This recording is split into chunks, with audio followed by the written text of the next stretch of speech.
I'm Peter from the Daily Rios. And I'm Eric from Longbox Review, and this is Peter and Eric's Legion Project Podcast.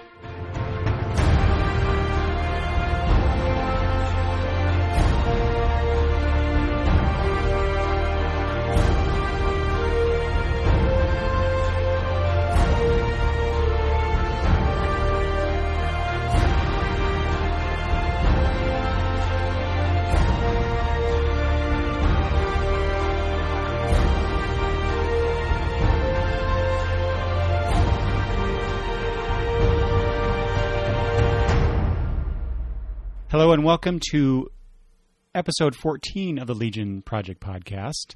I am one of your hosts, Eric. And I'm Peter. Hey, Eric. Hey, Peter. How's it going? Going well.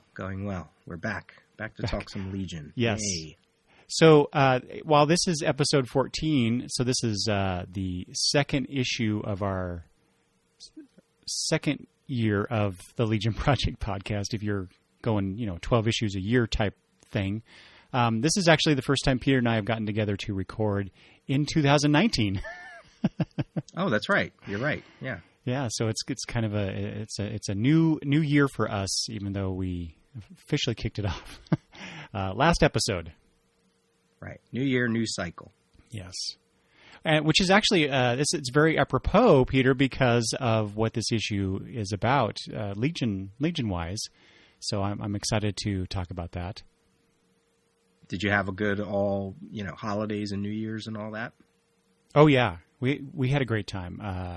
We went to visit my daughter and our year and a half old granddaughter now. So and I spent my my 50th birthday with my family down in the Boise area. So I had a great time. What about you? You just wrapped up a show recently, right?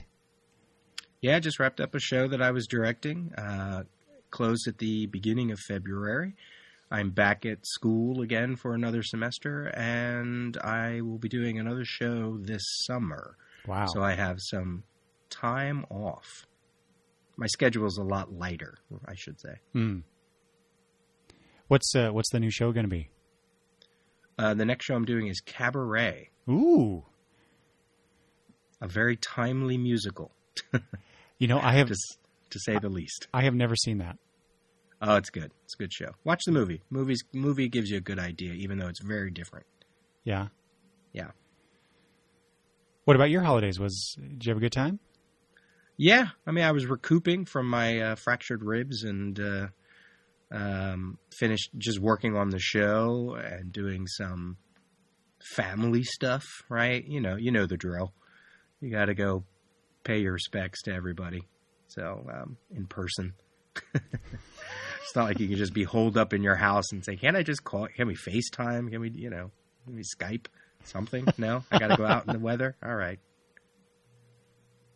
What do we want to get into our updates and things we should let our listeners know about? You want to start off? Yeah. We'll talk about the contest. A very easy contest where you can win a copy of the 2007 edition of the Legion of Superheroes Eye for an Eye trade, Volume 1, collecting issues 1 through 6. We already talked about these issues, obviously. And all you have to do to win this one copy is send us an email that says, I want to win the Legion trade, or some variation of that.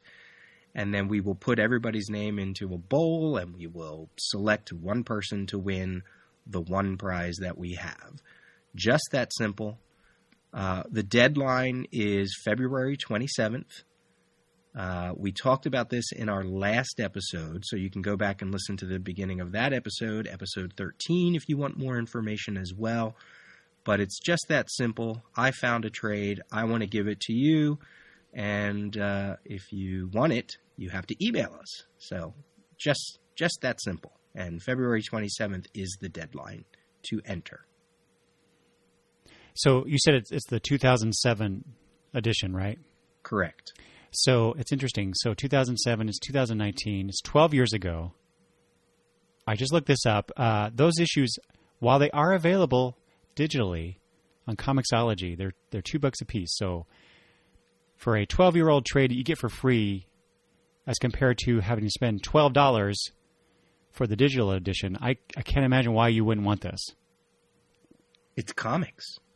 Why wouldn't you want comics? It's Exactly. Legion comics. Yeah. It has some pretty Who's Who pages in the back, recolored. Oh, really? Yeah. Oh, It's neat. nice. I need to find a copy of this. Peter, have we gotten any? We have gotten some submission or entries for this. Did any enterprising individual submit it in Interlac? No. Ah, No. I'm disappointed in you, listening public. I know, such an easy contest. So when you don't have to do a lot of work, you don't want to do a lot of work.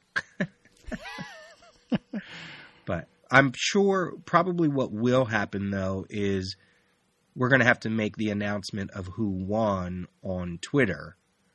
And then when we do episode 15, we can follow up on episode 15 because, you know, the way we release our episodes, it may be a while until we get to episode 15. So we'll probably make the announcement on Twitter, and that way you don't have to wait until the next episode. You're too nice. I would totally make them wait. You got to come back and listen to find out. Yeah, that's true. It's a good selling point, right? And then speaking of our normal schedule, we are coming up on having to record a second Tales of the Legion Project podcast. Ooh, can't wait. Yeah, this will fall between issues 15 and 16. So we will do one more regular Legion Project episode for issue 15 after this episode. And then we will jump to Legion of Superheroes Annual Number 1 from the Baxter Run. And this is the big mystery, who shot Laurel Kent? This is a subplot that's been going on. So we will talk about that in that Tales episode. But we wanted to give you a little bit of a heads up prior to it, because that way if you want to read it and send us notes and emails about it that we can use within the episode, that would be awesome. And then lastly, both Eric and I participated in what is called the Super Blog Team Up. I participated in two of these prior to this, and this is the first one of 2019. It was actually making a resurgence because they were on hiatus for a while. But it's called the Super Blog Team Up, where a bunch of blogs and podcasts joined together around an individual theme, and this theme was called Redemption. And mine was on Thanos. Thanos issues 6 through 12 from 2004, 2005, written by Keith Giffen. So there's a little bit of a Legion connection. And it was called the Samaritan storyline, and it was riffing off of ideas that Jim Starlin started in the first 6 issues. But this was really the seed, the early seed work that eventually would become Annihilation and Guardians of the Galaxy and the whole resurgence of the Marvel Cosmic Universe that would lead all the way to the movies. So I thought that was a nice way to kick off the redemption theme. And then, Eric, you covered. Why don't you talk about what you talked about? Well, I talked about my favorite superhero in comics, Dick Grayson, Nightwing, and the storyline in his 2000s series, I think, where he went up against Blockbuster and had something to do with Blockbuster's murder, which was always a storyline that, or a story point that kind of bugged me because it didn't seem to have much of a resolution in my mind. But what I wanted to do was to dig into how Dick Grayson reacted to the situation that he allowed himself to be in, and his clawing back to the person that he wanted to be. So the redemption of himself in relation to what he did, or actually what he didn't do in that particular story. And that was a lot of fun. I haven't done a lot of writing. So Peter did a podcast for the Superblog team up, but I did the traditional put words on a screen for this, and a bunch of screen captures and page captures from the issues that I referenced, and it was a lot of fun to kind of examine that situation from the beginning to the end, no matter how unsatisfying that end turned out to be. Curse you 1 year later, DC Comics. Yeah, it's a nice way to support other podcasts and get some eyes on your own blog, or I should say support other blogs. And it's a fun day on Twitter. Everybody's, retweeting and commenting and reading each other's stuff. So that's a fun place. So I'm sure we'll put some links in our show notes if you want to read that. Peter, do you know, were there any Legion related redemption blogs out there? Blog posts? I don't think so. I'm forgetting at the moment, but yeah, I don't think so. Because I'm sure throughout the history of the Legion, there's plenty of topics that you could, or not topics, plenty of story opportunities to examine redemption in the Legion of Superheroes. Oh, sure. All right. Is there any other announcements? That's all I have. We want to jump into some feedback? Yes. So we got some feedback from Chris, Charlton Hero, on Twitter. Who is the mastermind behind the Superblog team up? Yeah, of course. Yes.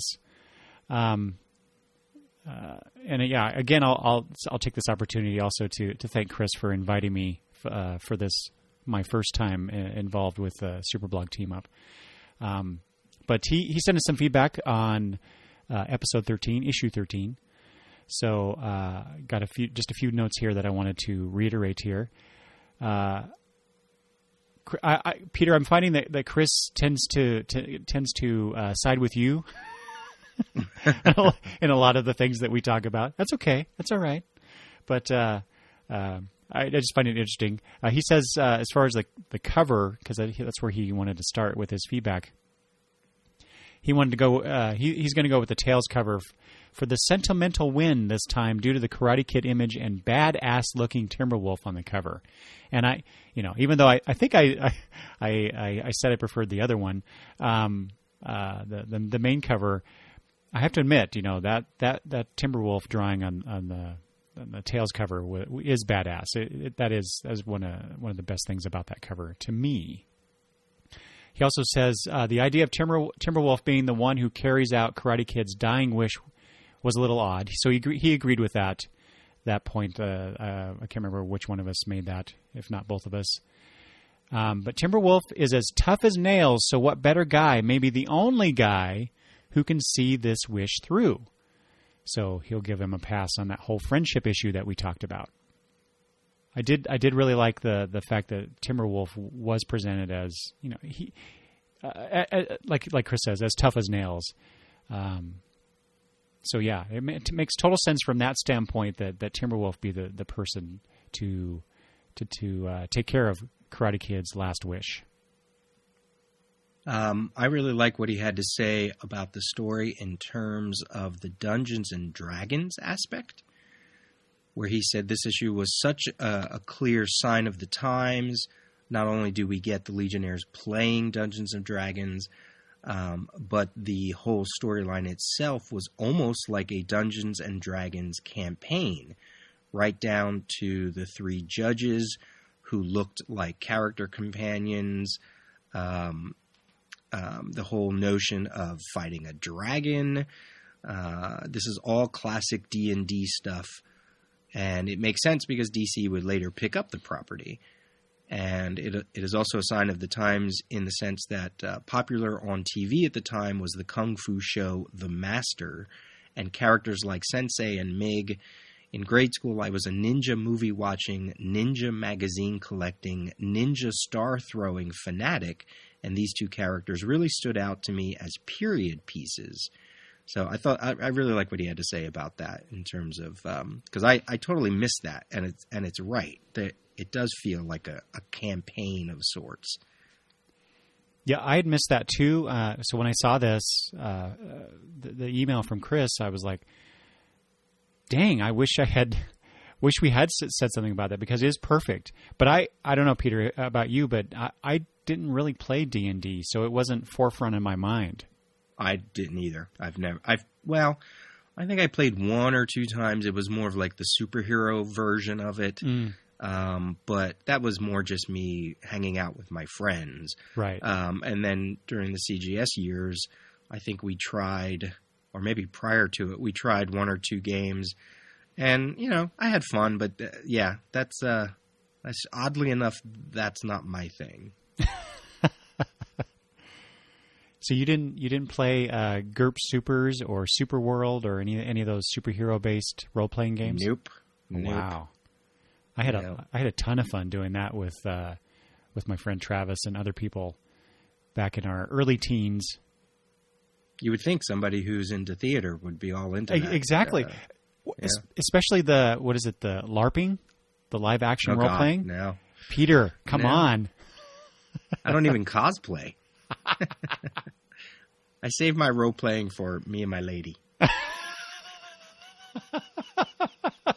Anyway. That's right. Remember, we're a PG podcast. That's right. What did you think of Chris's comparison of Timberwolf to? He says around this time, Timberwolf really morphed into a cross between Chris Claremont's Wolverine with a dash of Harrison Ford's Han Solo cockiness. Nah, I think that's he never had the popularity of either of those characters, so I can't really I don't really see that. All right, anything else with or from Chris's feedback? No, I think that's it. Yeah, thank you for sending that to us, and anybody else, you can send us email peter@thedailyrios.com. Or if you're so inclined, you can send email to me at longboxreview@gmail.com. Awesome. I wanted to say long brox for some reason. Okay. Shall we get into the issue, Peter? Yeah, let's do it. This is a chunky issue. Oh, boy. Yeah. I have lots of notes. Issue number 14, Unto the New Generation, written by Paul Levitt. Steve Lytle continues as our great penciler. Larry Malstead, great inker. John Costanza, letterer. Carl Gafford, colorist. It's basically the same team that we've been having for the last several issues. So that's great. The consistency has been wonderful. Karen Berger, editor. Cover by Lytle and Malstead. And here is my synopsis. The Legion has opened a membership drive, and the applicants are there to show why they should be picked while the Legionnaires watch and judge. Power Boy is quickly rejected. Comet Queen makes it into the next round, inexplicably. Mantella demonstrates her mind-controlling powers. And just as that happens, Element Lad picks Comet Queen, Magnetic Kid, and Tellus, whom are all second-round candidates to join Mon-El and Brainiac 5 on a mission. Somebody's sabotaging the California drainage systems. Meanwhile, Shadowless's hair sets, and Energy Boy is about to unleash his Nuclear Globe, but Polar Boy ice blocks him in a dramatic entrance to show his control over his powers, and sadly announces not only the disbandment of the subs, but his intention to apply for membership. What? Meanwhile, the Legion Trinity are having lunch with old RJ. The boys mention their familial replacements, and Imra starts to tell the big secret of the issue when we cut back to the waterlogged Legionnaires encountering Dev M, who's also investigating the sabotage, which is very convenient because the saboteur happens to be a Dark Circle clone of Ontir. All seems lost, or at least we have a stalemate situation, when Quizlet appears to help, defeating the dastardly villain. Later, the Legionnaires debate the candidates, and Saturn Girl proposes the team take on a surprise Legionnaire, the masked Censor Girl. And the issue ends with Sensor Girl, Polar Boy, Magnetic Kid, Quizlet, and Tellus being inducted as the newest Legionnaires. That's a lot. That's a lot of characters. Yeah, as I said, this was a stuffed issue. It reminded me of the issue Reunion that we talked about that we both loved a lot. Mm-hmm. Because to me it was kind of a nice sort of low key story, because the candidates wanting to join the Legion, that aspect, and it also threw in, just like Reunion did, this little plot point where the Legionnaires actually had to do something in the issue besides sit and watch candidates show off. Right. So from a plot standpoint, it's very similar to Reunion. But what I really loved about this was we get to see a bunch of newish characters, other characters that we are familiar with, like Power Boy and Comet Queen, but we get to see a little bit more of them. And more importantly, the focus was on them for the most part, with our regular heroes kind of taking more of a back seat in the story, with some exceptions, of course. So I really like that focus on the other dimension of the Legion universe, these other heroes. Yeah, this was an issue that really I thought had it showed the strengths of everybody individually, but then really also showed the strength of what Levitz and Lytle, and really I'm just going to say Levitz and Lytle, what their collaboration has come to. Even though I sort of felt this way from the previous couple issues, I probably could say this comment about the previous couple issues. I really felt like this is pure Levitz and Lytle. We're no longer, where there's no sort of like echo of what Giffen brought to the book. Obviously, he hasn't been doing any kind of like layouts for the longest time. And I even feel like maybe some of the plot points that the two of them might have come up with, maybe we are still seeing them or reading about them, but it's being told really through the eye of Levitz and Lytle now, of that collaborative team. Mm-hmm. And I think I said before, where I used to think that Lytle was a very strong cover artist for the Legion book, because even though I read a lot of these issues, I didn't read them in continuity or in chronological sense, right? And I'll explain that in a little bit. So I was always reading the Lytle stuff as back issues. It was either I read the Giffen Baxter part, or I read the artist that's coming up shortly. So, God, when you get to this and the whole marriage of word and pictures and color and panel design and story point, and because we're dealing with characters that Lytle has, that Lytle basically created, I was like, this is kind of like the high point of their collaboration, which is crazy to say because he's leaving the book soon. But that's really too bad. Yeah, I'll say. I love this book. I love this issue. And a bombshell, here's a bombshell. I'm not certain I ever read this issue before. Really? Yeah, because none of it felt familiar.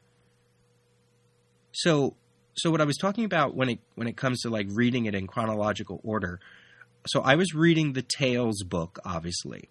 And when you got to the last Tales book that had a new story, at the end of it they had a coupon and it said, here you go, if you want to read the Legion book, fill out this coupon and go subscribe to the Legion. The first year of the Titans Baxter run, I used to get through the mail. So I saw this coupon and I sent away for it, and I'm only really sort of now putting it all together in my mind of how all this played out. I knew that there was a Legion Baxter run, but I guess by the time I got, and I'm pretty sure I went to a comic store and got like the first couple issues, but by the time the coupon kicked in, it wasn't until the next issue we're going to do, issue 15. So really I was collecting the second year, more or less, of the Legion Baxter run. I was collecting that as it was coming out. And everything in between issues like 1 through 3 and issue 15, I was getting in back issues. I don't know why Golden Eagle was, or maybe I wasn't, 1985. Maybe I wasn't even at Golden Eagle by this point. And I was just getting it from a mom and pop local corner store, so they wouldn't have been getting the Baxter run because that was just for direct sales only. So as I was getting into the teens of the Baxter run, I would pick up the back issues. I finally found a local store like Golden Eagle. Actually, I think the first comic store I ever went to was this other store called Hildebrands in Reading. And I was collecting them sporadically. And then, I don't know, for some reason I'm reading this one for this episode and going, none of this feels familiar at all. It's been in my collection for years. Have I ever read this? So it felt so purely Levitz and Lytle, maybe because of that, and maybe because of what we read before this. I just thought it was such a well-done issue, and it makes me so sad to know that this is like, you mentioned about the creative team. This is sort of the last time this creative team is really on this book. What? Really? Yeah. Because yeah, go ahead. The next time we get a Lytle drawn book, it's not by the same inker. Oh, okay. And we're really going to feel that. But that's for later stuff. Both Eric and I found a whole treasure trove of information from Lytle himself. So we're going to be talking about a lot of like his own words in this episode and in that episode too. I'll share it with you and then we'll talk about it then. But this is it. This is the end of the Lytle era as we know it. Oh, that's a real bummer. I know, and it's such a good issue. Yeah. It's funny that what you just talked about in terms of you getting these teen issues as back issues, because I did the same thing. When I started reading, I'm sure I've talked about this before, but so I'll try to keep this brief. But I was getting the Legion book before there was a Baxter book, and so I decided that I would just get the Tales issues and not have to pay twice because I knew they were going to reprint these. But then a few years later, I couldn't wait anymore. I think it was because of the return of Superboy stuff that post crisis that I jumped on, and so soon after that I decided I don't. Well, one, I didn't care for the Tales reprints. The quality wasn't as good to me. So I started getting all the Baxter issues as back issues like you as well. But like I said before and many times, I'm at the point where this is all new to me. I never read this issue before, and I think this is probably the first issue that I actually have never read. And then there's a bunch of issues now going forward until we get, like I said, to the Superboy saga that I've not read. So I totally agree with what you just said. These guys are like firing in all cylinders here. We get all these great character designs from Lytle, and he's going to go away. I did not know that, Peter. I knew he's replaced by Greg LaRocque down the road. But I didn't realize it was that soon. Yeah, I guess I could just say it right here. So I got an article or an interview from the Legion of Superbloggers.blogspot.com that was conducted in 2015, where they said, "Could you tell us why you left the title?" And he says, "I was young and didn't realize that I could stand up for myself. I was always being instructed to compromise the quality of my work in the interest of drawing more pages per week.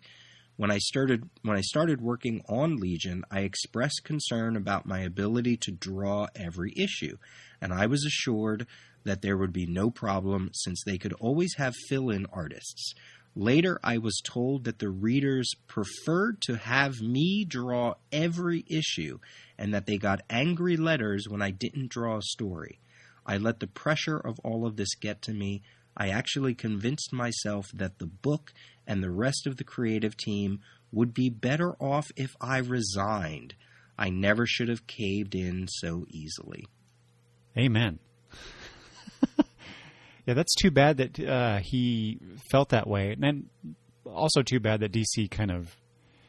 I get it that that they're getting like people like us now, 35 years later or whatever it is, who are loving this team, loving this guy's art, and they would want him to continue, right?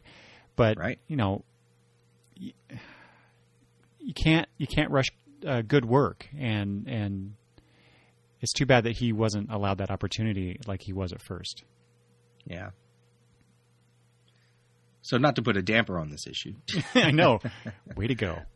Yeah, sorry. Because I love this issue. And like I said, this issue, although I don't know if I've ever read it before, we are coming up on books that I absolutely was reading at the time. So to find this, to have this, and have this be sort of like the culmination of everything that's been going on for the past 13 issues, more or less, especially the whole subplot that Cosmic Boy was dealing with in terms of getting new blood. Well, here it is. We get new blood. And I do think it's interesting that we're in year 2, in the second issue of year 2, because I do feel like this new blood, these 5 new characters, really do bring the Legion into a whole new era.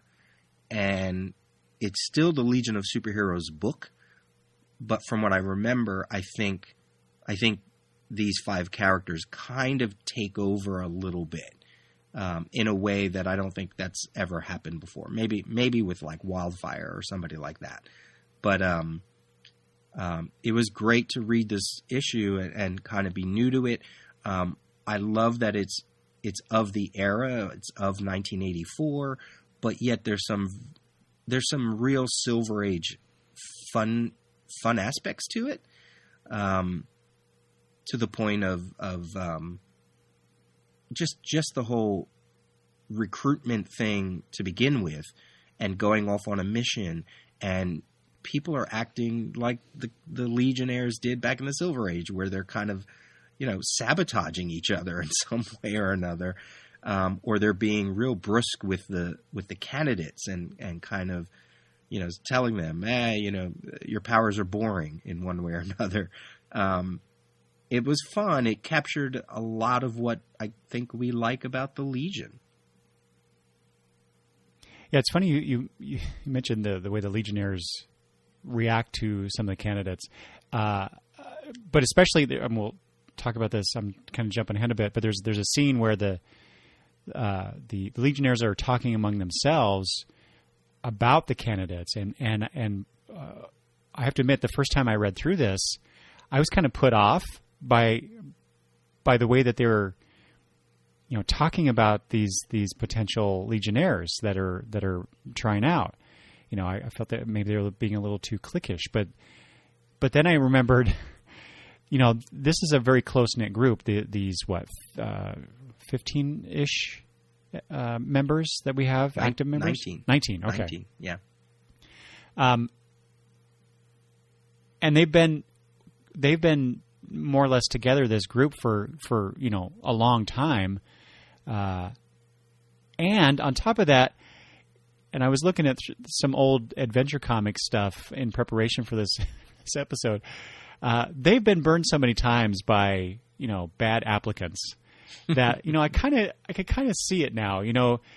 you're going to be kind of suspicious of these people coming in because, you know, in the past, well, even in this issue, these individuals, some of whom the Legionnaires know, like Polar Boy, like perhaps Magnetic Kid, Power Boy, but some of these other ones, especially Tellus and Quizlet, you know, they're totally more or less new to the Legionnaires, and yet based on very little interaction, you know, because I'm a manager at my job. I hire people for positions, and this is not the way you pick team members. It's not the proper way to do it, unless, of course, that we're not privy to some other things that the candidates have to go through. You know, like testing and evaluations and you know, just conversations even. But you know, so the way that it's presented is that these candidates basically show off their abilities. You know, some of them got to do a mission to test them, but not everybody had to go through that. At least that we saw here on camera, so to speak. So these people are coming in, and they're going to be your teammates now, and you're going to rely on them to complete the missions and protect you. And you know, I just can't imagine, you know, what if police officers just had to, you know, pull out a gun and shoot something and show that they can hit a target, and then suddenly you're a policeman. I don't know how that would work, right? So it's a bizarre situation, but it like you said, it's very evocative of the Silver Age of the Legion and these membership drives. So I totally dig that aspect of it. Right. Well, it's good. It sounds like we both really like this issue. Yeah. Yeah. Well, but it's always fun to see new blood come into a group book, right? And to see, you know, who's going to be your new favorite, how are they going to interact with the old guard, right. You know. So those kind of things I'm really looking forward to coming up. Okay, so let's go to the cover. Two very similar covers by the same, more or less the same creative team. Cover number 1 for the Baxter has a design that's maybe a little more. It's a group shot that I feel is a little more condensed, and then you have a Tails cover which is like just exploding with characters. Mm-hmm. Do you have a favorite, or do you lean one way or the other? I do, but before I say that, I just want to comment. Between these two covers, this is probably the most unimaginative difference between the two sets, because in the other covers that Lytle has been doing, he evokes the story differently between the two covers. And this is very much this is just a bunch of superheroes, you know, coming at you on the on the cover. But I will say, while I like the art of the main cover a little bit more, there's just something about it that I like better. I really like the Tails cover because, as you said, the main cover is kind of a condensed character montage, but the Tails cover, yeah, you said it perfectly. It just explodes with a bunch of characters, and not only do you see all the same kind of characters that are on the main cover, you got a bunch more Legionnaires in the background, to the point where a lot of them are just, you know, really tiny in the background silhouettes. Of which I will point out, I love the Invisible Kid. It's just a bunch of lines, you know, depicting the black part of his costume. I just love that depiction of that character. But yeah, I totally dig the Tails cover. What about you? I think I'm going with the Baxter one cover. Yeah. Now, but they both have, as we found for a couple of these comparisons, the reason I like the Baxter one is because it kind of harkens back to the first issue cover of the series. That's true. Where the Legionnaires were bursting through like a wall, but they were sort of engaged in battle mode, so their faces were very serious. And you have this cover where it's just kind of sort of the same thing, and they're coming out of energy, right? Like, okay, new energy to the book, you could sort of say. And it's a lot more hopeful. It's a lot more heroic in the way that they're posed. So I kind of like that. Now, the only thing about the Baxter thing that I don't like is I feel like, and maybe this is easy to say because of hindsight, I feel like it gives away who's going to join the team a little more than the Tails one does. Or I should say a lot more. Like when you look at the Tails, with Energy Boy being so prominent and Comic Queen being kind of prominent, and everybody else is kind of more or less on the same kind of perspective, size-wise. If I read the book, I would go, oh, Energy Boy didn't make the team. In fact, he was quite punked out of it. But when you read the Baxter one, when you look at the Baxter one, you go, oh, okay, there's Sensor Girl right there at the top. There's Polar Boy right front and center. Tellus to his right. Magnetic Kid, a little bit smaller, but to his left. So, you could kind of go, And plus, we've never seen Sensor Girl before. Most of these we've seen before. So you could sort of make the argument that just feels like it's giving it away a little bit. Mm-hmm. So in that aspect, I got to give it to the Tails cover. But I think I prefer the Baxter one. Mm. Well, yeah, the Energy Boy focus on the Tails cover, I wondered if perhaps Lytle was giving a nod to Energy Boy, considering what happens to him in this issue, kind of to make up for that. But yeah, it's a total red herring on the Tails issue.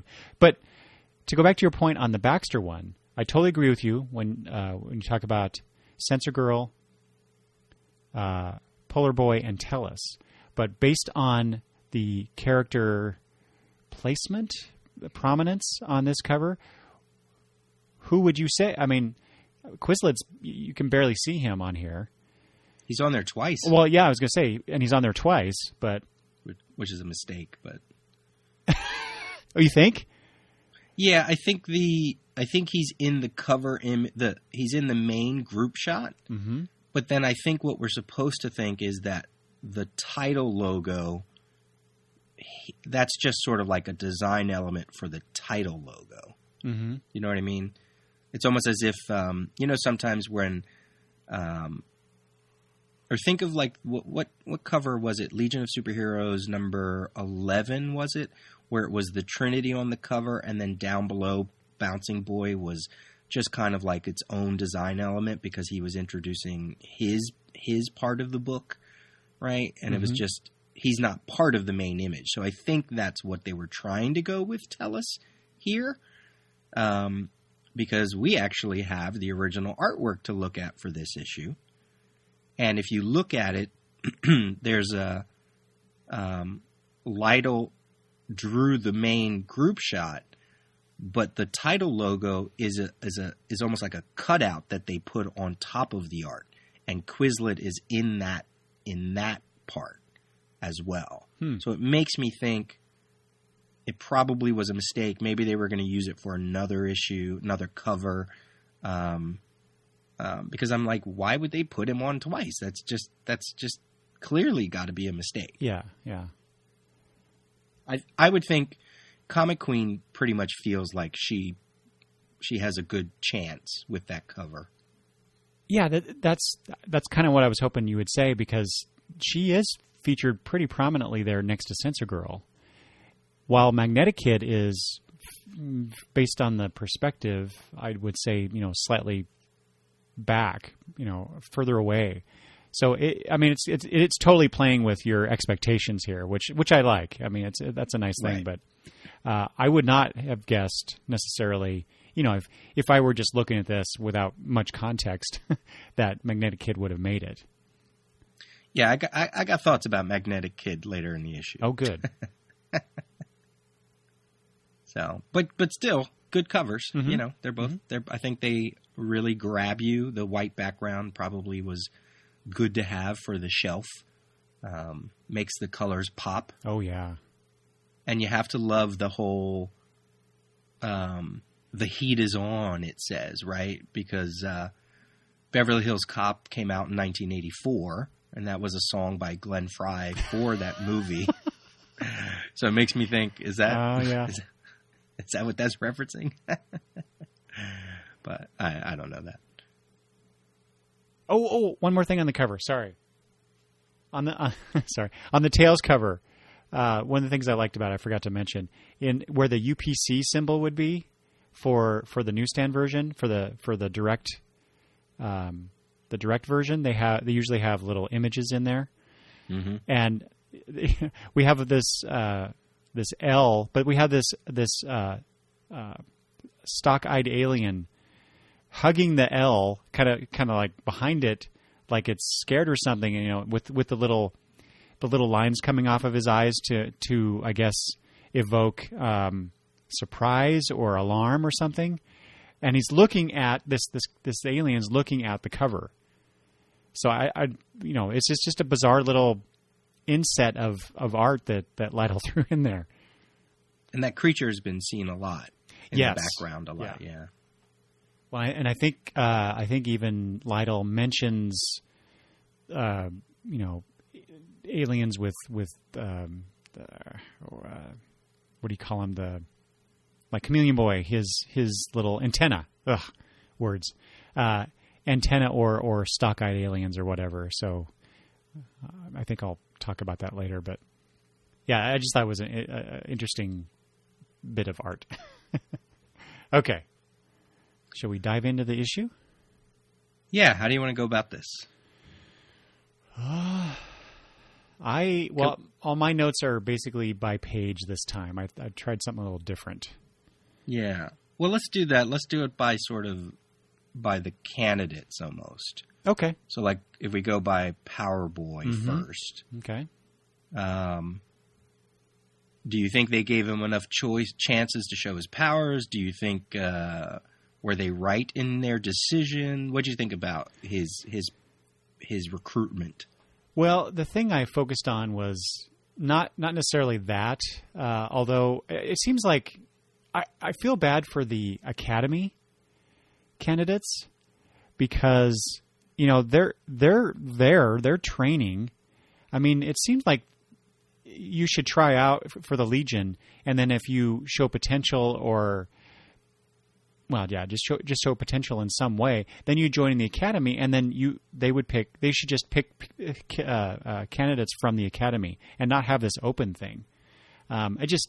I feel bad for the Academy members. They get short shrift, but their power sets are, I was going to say limited, but you know what? Some of these characters, Bouncing Boy, what? He bounces. Come on.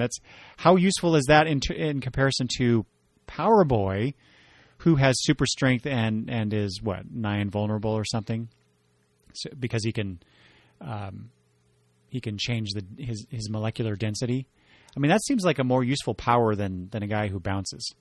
But that's echoed in so many other of the Legionnaires. Oh, sure. Exactly. And so, he's just essentially summarily dismissed even after he's, paid his dues theoretically by being in the Academy. He washed out. He couldn't, in all the time that he trained, he couldn't find a different way to utilize that power or to show it off. Maybe I don't know. I don't know. Yeah, I guess. Because all we see of him here is he's lifting up Colossal Boy on a platform, showing off his super strength, and then Timberwolf comes in and tries to knock him down to see how he reacts to it, and he keeps his cool. He catches Colossal Boy. No one gets hurt. I don't know. I just feel like he just got short shrift here. But what I love about Power Boy in this is even though Element Lad summarily dismisses him, despite your impressive power over your own molecular density, I'm afraid you're rejected. And he goes, his reaction is, "Aw, damn." And that's it. What a good-natured guy. Yeah. I really like that. And then right before that, before he even gets the news, he goes back and sits with his well, I guess Magnetic Kid is the only, Comic Queen too, I guess. I don't know. I can't remember how many of these characters are actually in the Academy now. Probably more than I'm thinking. But they are totally supportive of the guy. I love that. I love that camaraderie that they have, that they show in just this one little panel. He was interesting because he's been around. He was actually on... Power Boy is front and center on the cover of my very first Legion comic, which is Legion of Superheroes 304, which was a spotlight on the Academy way back from October 83. Like, he's so recognizable to me, which is so weird because he's such a minor background character. And that was only his second appearance in that Legion 304, because he had appeared in 1978, Superboy in the Legion of Superheroes issue 240, in a backup tale that was plotted by Levitz. So there you go, another connection there. Mm-hmm. So he felt kind of generic in a way, even though he kind of looks cool. I don't know. There's really nothing sort of. I couldn't make an argument for his powers, which is odd because there are some other Academy members from that issue, from 304, that aren't seen, I don't think, ever again, like Nightwind and Crystal Kid and Lamprey. Well, no, they're seen again, but not in this issue. And I'm like, where are those recruits? Exactly. Those candidates, because they're awesome, and they have something a little bit slightly different. But I guess they just sort of knew who they were going to go with, and Comic Queen has been around for a while, so you got to throw that for the readers.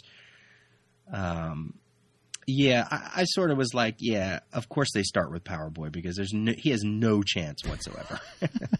Well, I think Levitz is like, he's stacking the deck here story-wise in terms of the candidates. So obviously, yeah, right.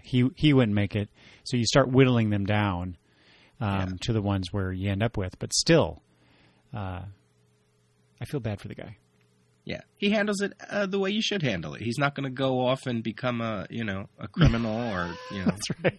revenge against the Legion. Yeah, we've seen that story before. Right. We should make mention that Colossal Boy is in a previous costume now. Yes. The one designed by Cockrum and the one that we saw in Who's Who a few issues back. Mm-hmm. Yeah. Yeah, Levitz talks about this in the Legion companion book. Oh, and cool. He basically just said he thought that that Giffen's simpler design for Colossal Boy, he just didn't like it. So he took this opportunity in this issue to stick Colossal Boy in that old outfit. You said Levitz or Lytle? Lytle, sorry. Lytle, okay. I also like the holo viewers, all the little tiny Legion heads floating around in this whole sequence.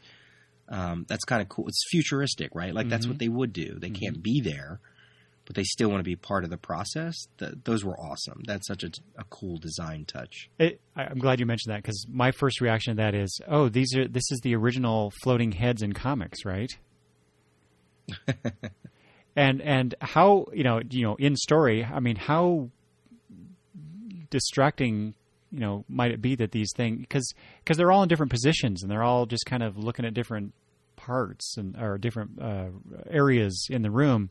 So I imagine they're just kind of zooming around looking at things, and boy, that would be as someone who's trying out, that might be a little distracting at best and perhaps debilitating at worst. They do make mention here, which is something you brought up too. This is the first open call for new Legionnaires in years. And I do think the last time they did it was back in, it was in that issue I talked about, issue 304, where they were kind of just looking at the Academy members, maybe to see if anyone could graduate. But by the end of it, they said, no, we better not. They need more training. We don't want another dead Legionnaire on our hands. But the last time, when was the last time we had an open call like this? Not for a long time. I think because there's a letter writer in the issue in issue 19 talking about issue 14, who mentions that to them the last time this happened was Adventure Comics 346 from 1966. Wow! And that's when we got Karate Kid, Pharaoh Lad, Nemesis Kid, and Princess Projectra. And as they noted in that letter, 3 of those characters are now dead. So 66, and so the note I have to myself, and I was trying to find out if that was accurate. Has it really been that long? Well, they talk about it later in the book, right? Like that scene you referenced about when they're just sort of talking about how people joined the Legion. So many of the later ones, what was it, Dawnstar, Shady, White Witch, or whatever, they all joined in battle. They joined because they were on a mission with them, or they met them during a mission or whatever. Mm-hmm. And then that's how they joined the group. I think, wasn't Invisible Kid sort of the same way during the Great Darkness saga? Yeah. I think. Yeah. So it kind of makes sense. That there hasn't been... Well, I guess because they moved away from the whole Silver Age aspect of it, though. Like that was a fun, silly thing to see, all these new characters. And, when the stories grew up a little bit, I guess they moved away from it, which is why I really like that aspect with this issue, because it's a nice throwback. Yeah. But, in terms of, writing and producing the comic, I can totally see them not wanting to do this a lot. At the very least, you have fans like us who one of the strengths of the Legion generally is that you have these characters that have been around for decades, and we all have our favorites, and we like to see them interact with each other. Their power sets are interesting. And to throw in new characters every so often, could disrupt that. Of course, conversely, it could also bring new life to the book in some way. But and as Lytle, we're going to talk about maybe later, we're in an era where maybe some of these creators want ownership of a lot of these characters. We're at a time in the 80s where that's really starting to happen, and the whole work for hire thing is being, re-looked at, and contracts are probably being rewritten. And if you're going to create a character in the 80s, and especially later in the 90s and whatever, hey, that's my character. So it's not like the old days where they just randomly throw some characters in the background and nobody cares about them. Mm-hmm. So maybe that has something to do with it too. Yeah.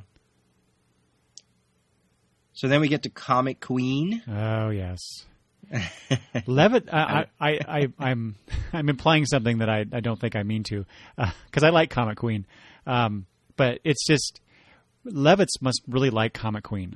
That's the only thing I can think of, because she shows up a lot recently, and here she is trying out. Over, like you say, some of the other Legion Academy members that I think are more interesting, like Lamprey. And right. What would you say? Nightwind? Yeah. Nightwind, I mean, just visually, those characters are really cool looking.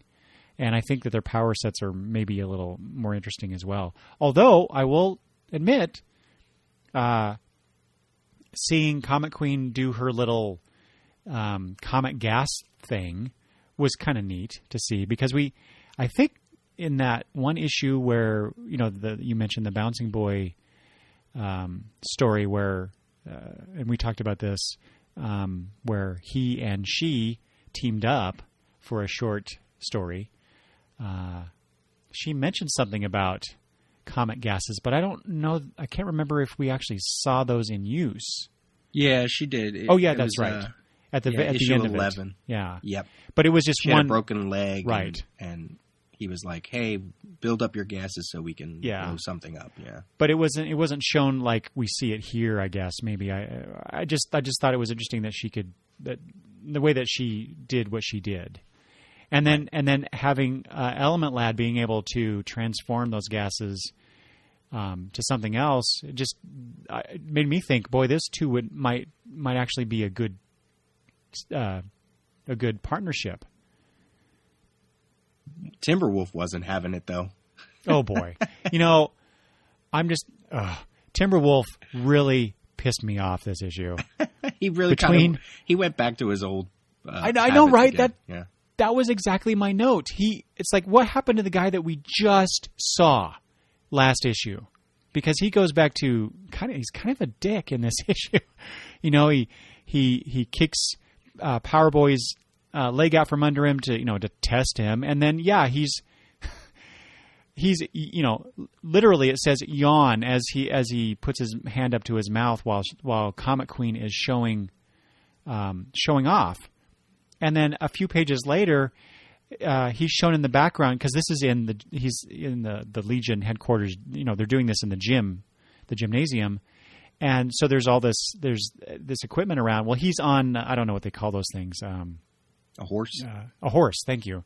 Yeah, just doing his. He's doing a handstand on the horse while someone is doing their tryout bit. I'm like, you dick. What? Get this guy out of here. He shouldn't be involved in this whatsoever. You know what? I have to say this though. Because Wildfire, he's like, he's sitting right next to Element Lad, right? So Element Lad's the leader. Wildfire is sort of the guy that is the one that brought in all these candidates, right? He sort of selected that these were the ones we were going to look at. And in some previous stories, he's shown as being the one that kind of trains them every now and then, along with like Bouncing Boy and Duo Damsel. So I feel like you have Wildfire on one side, and then you have Timberwolf on the other. He is kind of, to go back to Chris's letter, kind of playing the Wolverine in the Danger Room aspect here, where he's like, okay, you think you know what's going on, but what happens when there's a surprise? And there usually always is a surprise out in the real world, So in a way, it almost felt like Timberwolf was digging at Wildfire. This is just me headcanon stuff. Like he's sort of going, all right, Wildfire, you think you're so good, but I'm the one that's always training. Let me see how your recruits do with some surprises or with someone who doesn't care. So in some aspect, yes, he's totally being a dick.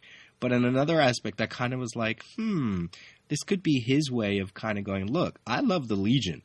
And if you're going to be in the Legion, you need to up your game, and I'm going to, prove it. But I wrote all the same notes. I was like, wow, that's a crappy thing to do.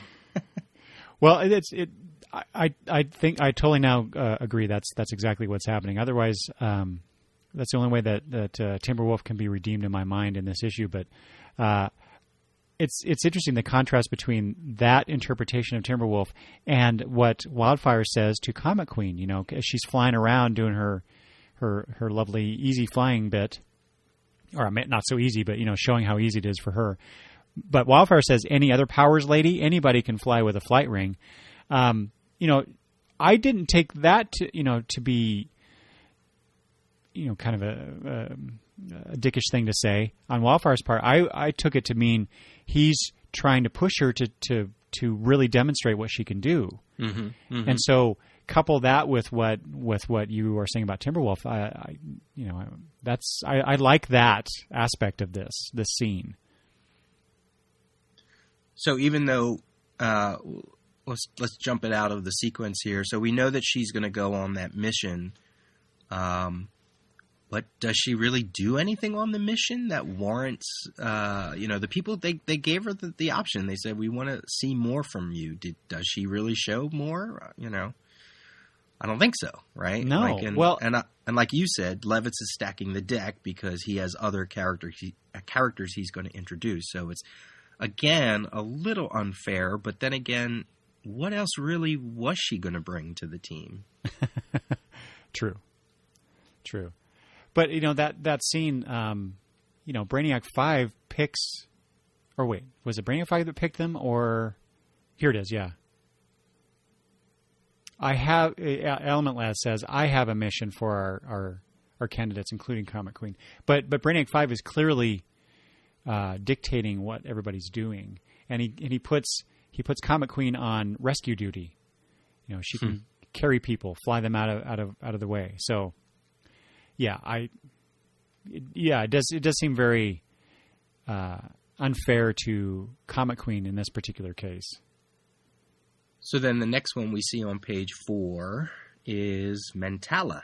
Mm-hmm. Dahlia Castile of Saturn. Although I think later they correct that to be Titan. But what did you think of Mentala? So one of the characters, I can't remember which one at the moment, one of our Legionnaires says something about Mentala. It was Phantom Girl. Phantom Girl says something about her being second rate. And given the demonstration here where, she's telepathic, but instead of reading minds, she is more about the control of minds. I mean, she took one of the most powerful Legionnaires and Ultra Boy and totally owned him. And not just with her telepathic ability, she showed some physical prowess as well. Mm-hmm. And why would you not, as a group like this, why would you not want someone that has that kind of an ability? That ability. She seemed like a much stronger candidate, perhaps, than maybe Tellus. But we can debate that.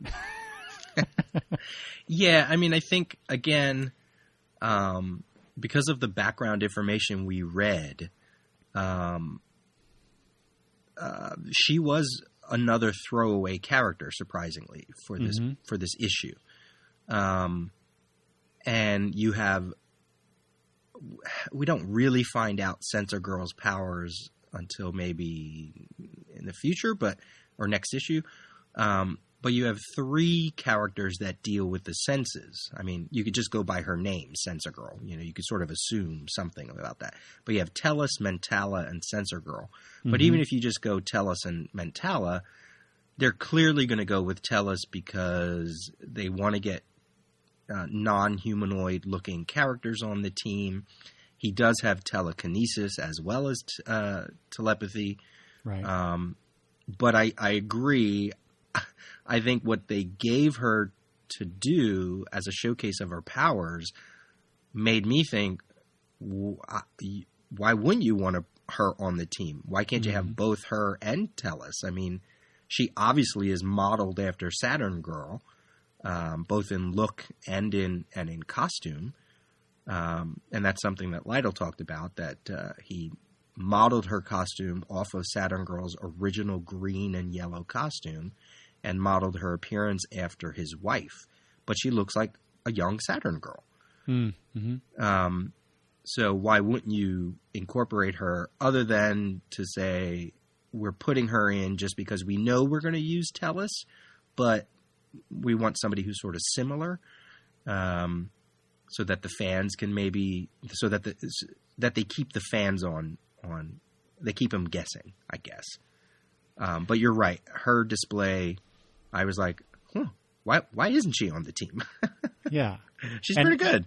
And how short would the confrontation with Antir later have gone if she would have been there? Yeah, because she was more in control of her telepathy. Well, she doesn't have telepathy. She has she can sort of make suggestions, right? It's not like Saturn Girl's telepathy. Right. She can't read minds or whatever. Yeah, something like that. Yeah. But I liked her. I liked her scene. I like the throwback to the old Iron Lady personality that Saturn Girl used to have. There was something about her that I liked. Yeah. Yeah. But yeah, you're right. She going back to the Lytle design and Lytle's desires for non-humanoids, she's the antithesis of that, right? She's right. She's a very Silver Age character. She's white. She's a simple design. It's not exactly what he was trying to get or go for in the book. Plus, I feel like her powers are a little intrusive, right? Like, it's all the stuff that you would think they don't want Saturn Girl to do. True. Almost like Universo, in a way. So, I wonder if maybe... I mean, the second-rate comment probably comes because she does look like Saturn Girl too much, but maybe, yeah. I mean, there's nothing in the story that suggests this, but maybe they thought, those powers are maybe not the kind of powers we want on the team. But I don't know. That's just me thinking. Do you have anything else for those 5 pages before we get to the mission? I will just this is a very minor thing. So there's but this speaks to some of the complaints I have about the art in this issue. On page 2, complaints. How dare you? Yeah, I know. Well, it's contrary to what I think of as one of Lytle's strengths, and something I talked about, I think, last issue. But there's a in the background on this is the fourth panel. Anyway, the middle panel. How about that? On page 2, where you see a bunch of characters sitting there, and it's a bunch of the candidates sitting there, but you also see Sunboy and Ultra Boy sitting there next to them, which I thought it was kind of odd, just odd placement. And this is where I get into the complaint. So you will notice to their left there is the gym door, the entrance to the gym, or to get out of the gym. On the next page, you see that same door, or it's something that we're not quite seeing. It looked like the same door to me, and then suddenly Sunboy and Ultra Boy looks like they're standing. They might be sitting. It's hard to tell in that or in that panel, but they're on the other side now. Apparently, I could be wrong about that. There could be another door, I suppose. Now I'm going to jump ahead a couple pages, I think, just to get to my point. So there is. Nope, never mind. I'll come back to this later. But I just thought that was interesting because Lytle is usually really good about panel continuity, and there's some other things about the art that I'll get to that don't have to do with continuity, just choices. But I just thought it was interesting that he seems to be slipping, even though we're so complimentary to his work in this issue. It's the future. Doors can move. Very true.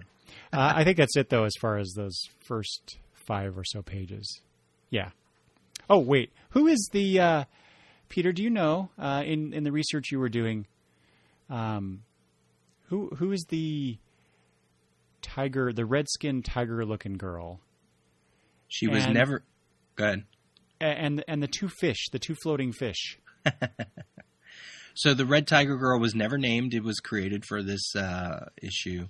Lytle never gave her a name, although there was a forum thread where they were trying to come up with a name. But, he was always like, I don't really know if I want her to be like Tiger Lady or Tiger Lass or something like that, because it's, too close to Timberwolf. So nothing ever became of her.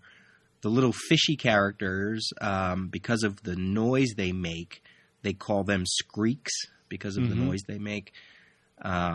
They were just there just to have something different, right. just, in the background. So we hadn't seen them before, and I was just forgetting. We might have. I just don't remember. Okay. Yeah, because Lytle said that he just threw them in the background a lot. Yeah. And then there's also the little kid sitting there. On page 10? Yeah, there's the little kid. Okay, yeah, so we're going later. He is a character, again, he's on the cover. He's on the Tales cover. Right. That eventually Lytle would repurpose and call him Munchkin, I think, for a group in the Marvel Comics universe called the New Genetics? I think I'm getting that wrong. They showed up in the Marvel Comics Presents. So it was a whole new character. And I think he also repurposed a few other of these characters. And also some Doom Patrol characters when he was working on Doom Patrol. And he redesigned them and recolored them and just changed them up for Marvel Comics Presents. So these were just sort of all background characters that never got names for this issue. Yeah, that's what I figured. But you often surprise me with the details of information you pull out. So, oh, and since we are talking about that kid, like I said, I think the first time that I saw him in this issue was on page 10. This goes back to what I was just saying, my complaint of the continuity here, because you see Sunboy sitting where he has been shown in previous pages, and you see that kid sitting right behind him. But yet in other shots where you see Sunboy sitting there, that kid's nowhere to be seen. So it's just things like that. It's like, wow, I have come to expect Lytle to be better at showing that kind of stuff than what we're getting in this issue. But I'm really this is really nitpicky of me, because there's 1,000 characters in I know this book. Exactly. I should not be focusing on that. I just thought it was an interesting oversight, I guess. Yeah. Because Lytle is so strong and does such a good job. So I'll stop picking on him, except for one more thing I'll mention later. I think the only thing I had is to piggyback on what you said about Colossal Boy and his costumes, and wanting to move away from the more simple aspect. Lytle mentioned that in the first year of him being, when the two stories were going back to back, when both Tales and Baxter were running at the same time, they really didn't want a lot of the changes to the Legion costumes because of continuity's sake. Oh, right. Because he said he always wanted to get his hands on Invisible Kid's costume. But I really like I like the simplicity of Invisible Kid's costume. Me too. Yeah, so I'm glad he wasn't able to do anything with that. Yeah, so that's it. So let's do you want to go into the mission that they have, where they have to there's a portion of California that a lot of the water, what do they call them? Water, not dampeners, but drainage. Water drainage are failing, and some of these built-up islands or these built-up places are collapsing into the sea, or the water table is rising, and they have to kind of just go on a mission. It's kind of like, there's a little bit of a disaster going on, so let's have a recruitment during the same time. Well, and throw in the newbies to help save civilians, and it's just what an odd job interview, I guess. I gotta love, though, the whole when they introduce this portion of California, and they call it Greater San Angelopolis. I almost wonder if there's an N missing. Like, is it supposed to be San Angelopolis or something like that? Yeah, but I think you're right. The whole notion that all of these California cities have probably morphed into one big giant city, which is what they always talk about Metropolis at this time. Yeah, exactly. I like that. Yeah. That was great. I love that. You got the two mega cities on both sides of the continent. Or I guess on either side of the continent. Yeah. So I want to ask you this, Peter. On page 7, there's that scene where Brainiac 5 is directing Magnetic Kid to use his magnetism to hold together the base of the peninsula while Mon-El lifts it.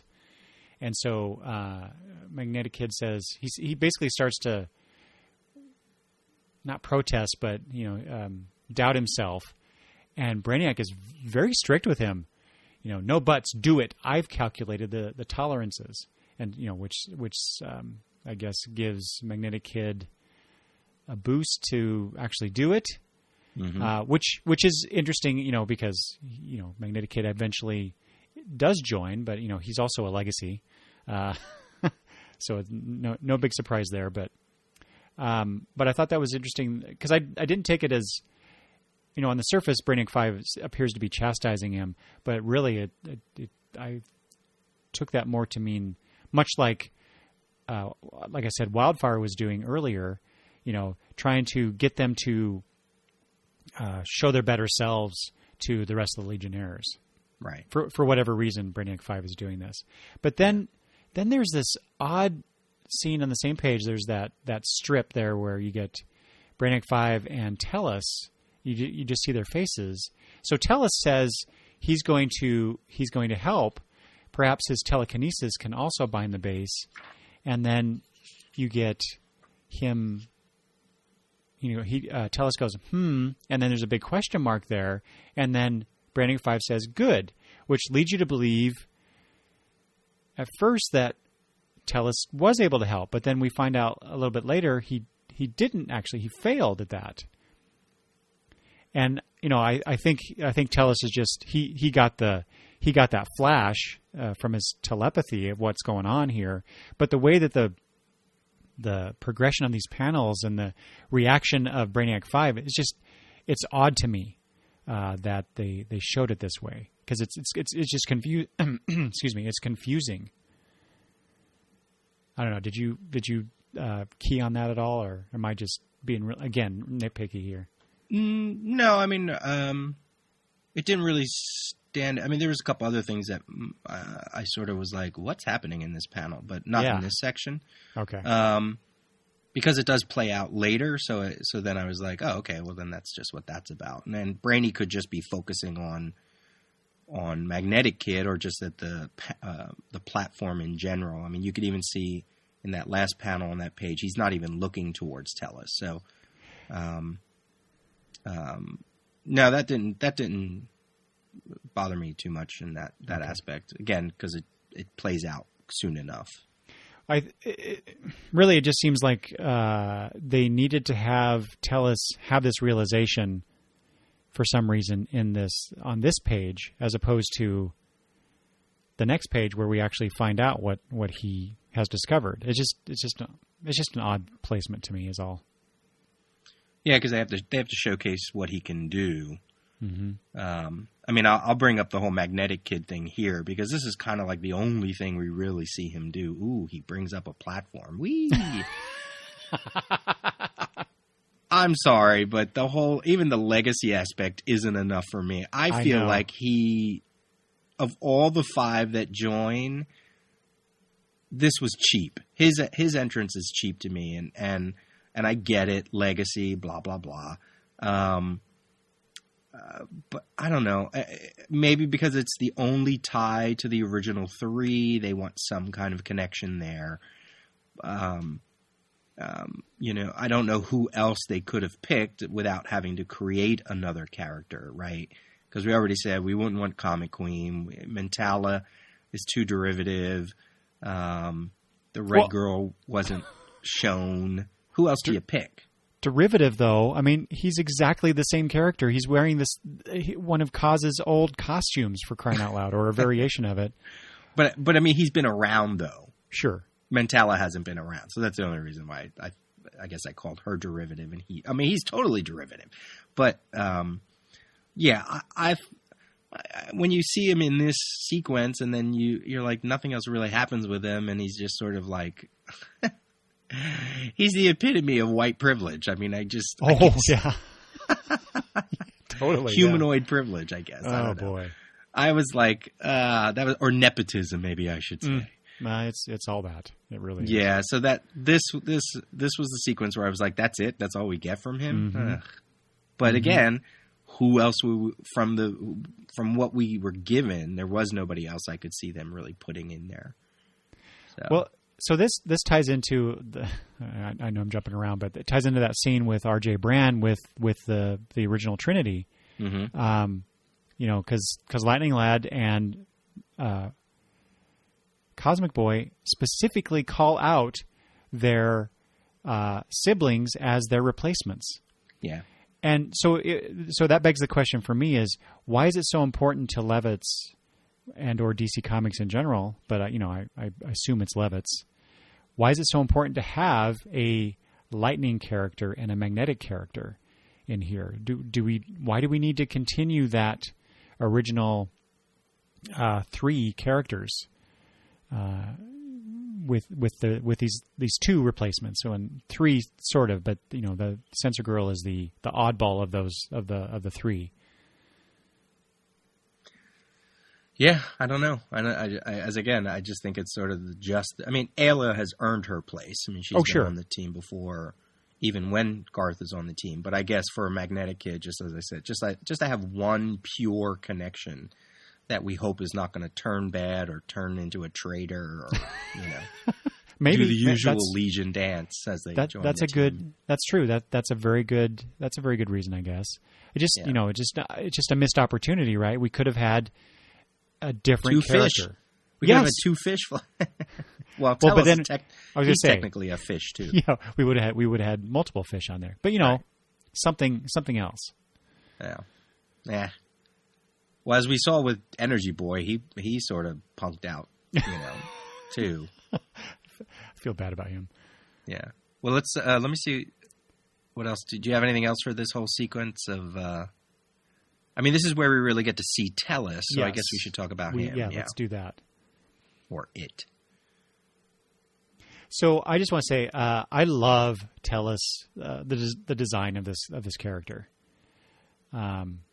He's aquatic in nature, but he's got these big, I don't know, the meaty arms, 4 arms, and kind of reminds me of the way he holds his hands, I guess, or I don't know if he actually technically has hands, but it's kind of like a gorilla-like movement, or I don't know. It's an interesting mishmash of design here, with the helmet that contains his atmosphere, so he can survive in other areas.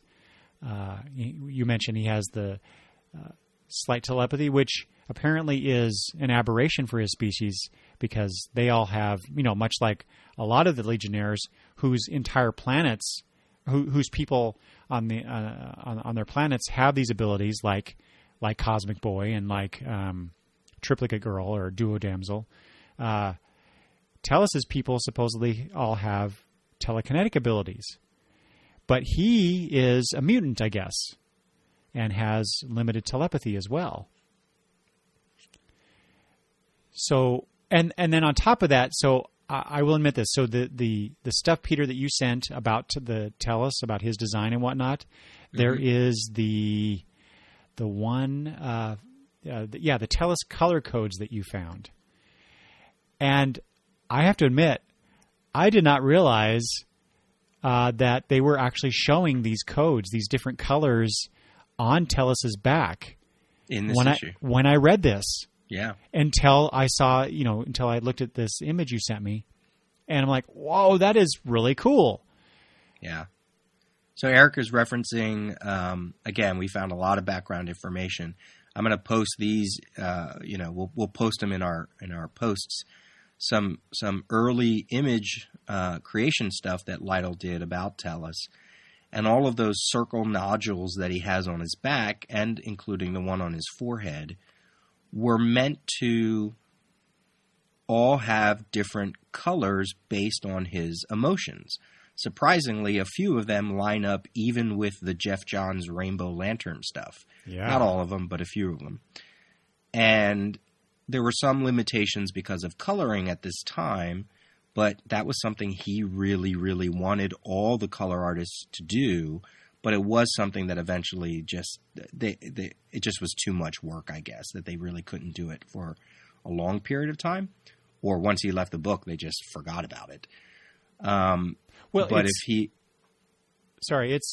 the way they show it here in this issue. It's so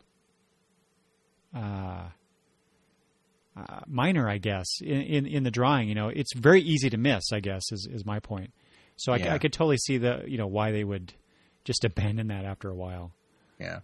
And in his creation of Tellus, those nodules on his back were also emitting vibrations. So he doesn't have vocal cords. What happens is the vibrations sort of translate through, which is why Brainiac says at that one point, he's like, don't use your telepathy, use your translator.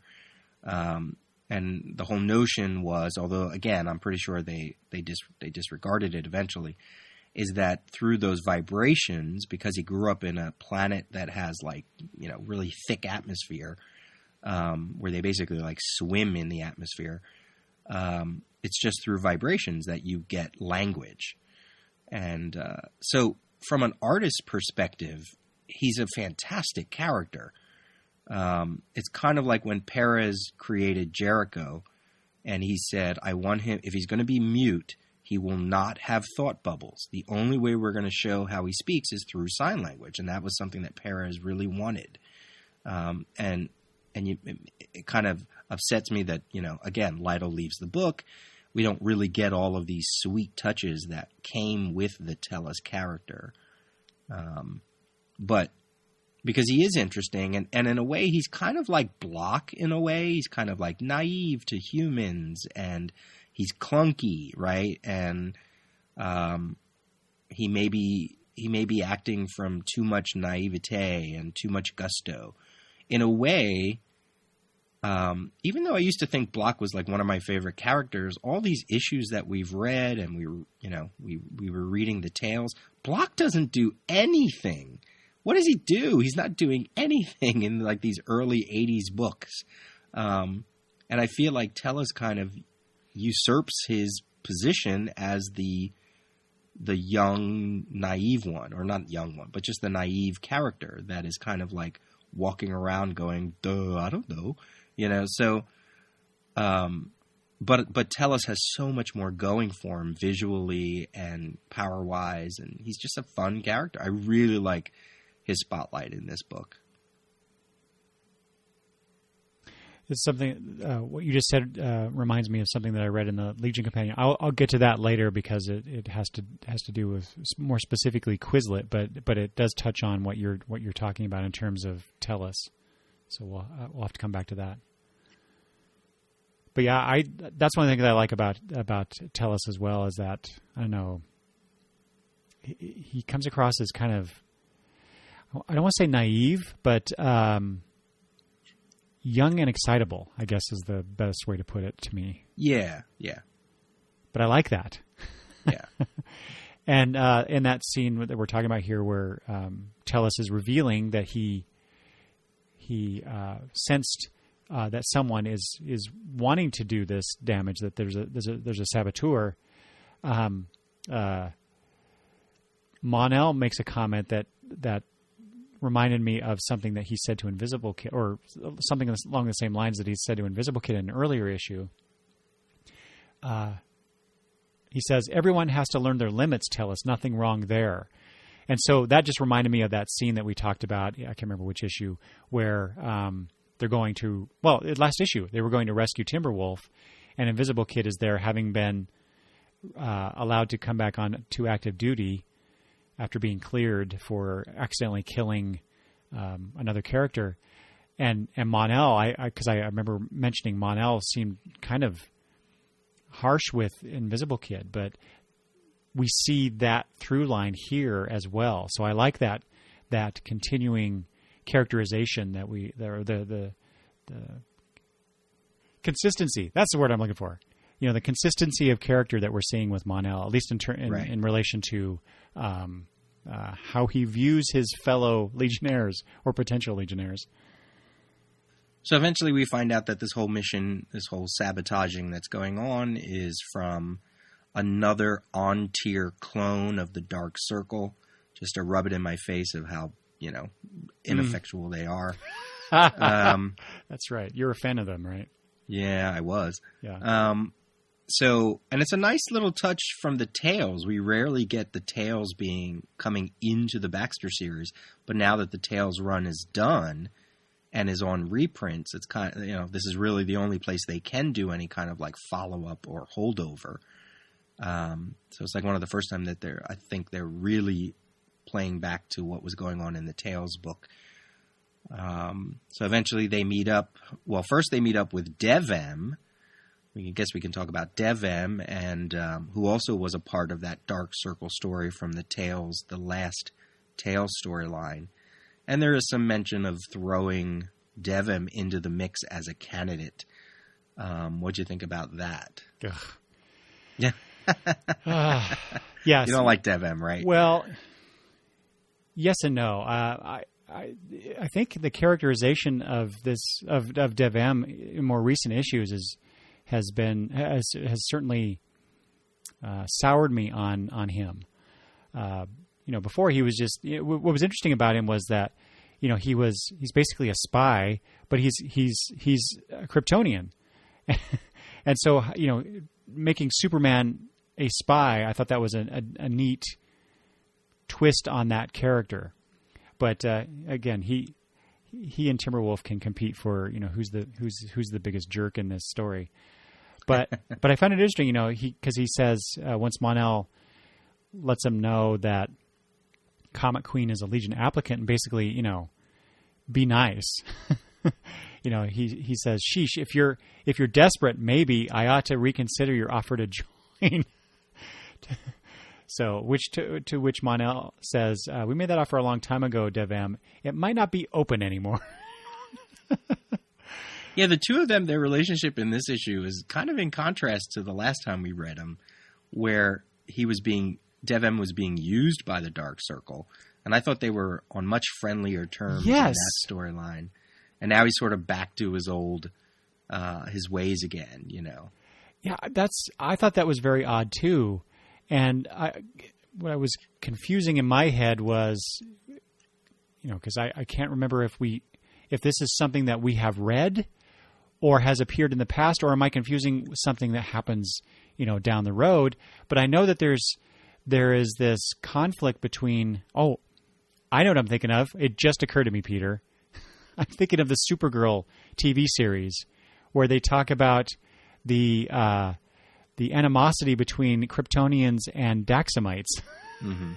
And I thought, before this exact moment, I was thinking, is that something that I read in the future that they're playing on? Anyway, it confused me, the conflict that is apparently between these two characters now. Right. But yeah, there's. Again, talk about a red herring in terms of Legion applicant. What does he bring to the table? You already have Mon-El. You already have Superboy. Ultra Boy is along those same lines. What do you need? What do you need Dev M for? Right. It's kind of more. I think that was more just Levitt's kind of playing around, giving us a red herring. Although, I will say this though. Tellus is able to mind whammy him. That's true. Not that Kryptonians have sort of... It's not like they have any kind of defense for that. But I did think it was interesting that he was able to really put the mind whammy on Dev M. And it's kind of a nice little showcase of what Tellus could potentially be. So maybe that's why Levitz threw him in. Well, that and, it's very close to what Mantella does, plus he has telekinesis. So yeah, that's true. That puts him just slightly over the right. edge there for the Legionnaires. So I guess I did skip over some things only because I wanted to get that Tellus point in about Dev M. But let's go back. Let's see. We can go back to where the Legionnaires are looking on page 9, but also we get Energy Boy and then we get Polar Boy. So we should probably talk about all that stuff. Yeah. Yes, please. Finally. I think you hit on a lot of the stuff that I was going to say about Phantom Girl and Shrinking Violet looking on, and a lot of them are sort of the newer ones, quote unquote. But then Phantom Girl is sort of like the senior member in that mix. I like that. I just like that we got a scene of the group talking about them, because otherwise it would have just been the readers. It's just sort of our perception of these new characters, but here's a way to make the team talk about them. So I like that. I appreciated that scene. And then we get Energy Boy's turn, and like I said, like the sound effect says, flunk. He got punked. He got punked out of his... Not that I think that he should have earned a spot anyway, but he really got punked out of his... if any of them are going to turn bad, he's the one that I would put my money on turning bad because of it. Well, look at the look on his face. So, he gets punked by, I talk about how Timberwolf and Dev M are kind of, jerks in this issue. But boy, as much as I love Polar Boy, that was really mean of him to do. Showing up a fellow candidate like that, if I were a hiring manager, I wouldn't want to necessarily consider this guy. He's not much of a team player, right? But boy, does Polar Boy come in and just take over the room. I loved that. He's a baller. He just comes right in, new costume, same powers, only better. And he's like, hello, you're going to do this, and then you're going to do that, and then you're going to waive the age requirement, and then I'm going to sit here and wait my turn. Exactly. Yeah, I love it. Vindication for my boy. And we get a nice connection to the Legion of Substitute Hero special where he says, I've just disbanded the Legion of Subs. So if you didn't listen to our Tales of the Legion Project podcast, shame on you, because see, it's all connected. Well, and how ironic is it? I'm going to jump back just for a second. When Power Boy is rejected, there's this little scene in the background where Bouncing Boy is escorting him away from the area. And he's like, maybe the subs. But the subs are no more. Yeah. That look on Energy Boy's face as Polar Boy comes into the room, if looks could kill, Energy Boy is certainly a major candidate in the hero turned villain. I want revenge on the Legion story, if I've ever seen one. This is also the first introduction of his costume, his new costume. Which Lytle regretted not doing something else with. Changing up the color scheme? Yeah. He wanted, what was it, some more lighter blue instead of the, light purple that we get? Right. I like his costume. Yeah. I actually really like this costume. Except, what about this headpiece he's wearing? I'm okay with that. I mean, a lot of it was because Lytle didn't like what Giffen did with the spiky hair, which I totally disagree with. I love the icy hair. Me too. It's a little bit of a throwback to Polar Boy's original, that sort of weird... The cap? The cap with the fuzzy around it, Sure. know? Yeah, I mean, I'm okay with it. I actually really like this look. I also like the bulkiness of it. Mm-hmm. It doesn't make sense for an ice character who probably is immune to his own ice to be dressed in a parka. Right.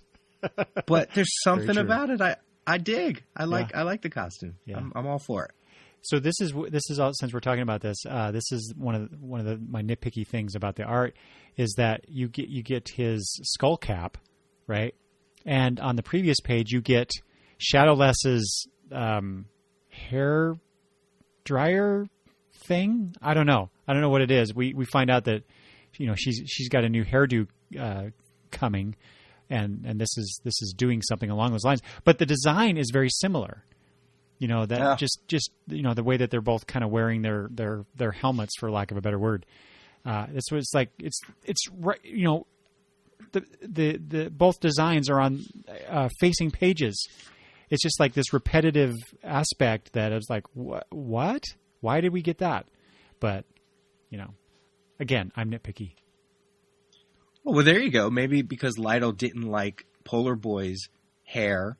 Maybe that is another hairstyle. Okay. I'll go for that. It's not. And she's growing her hair is what that thing is doing.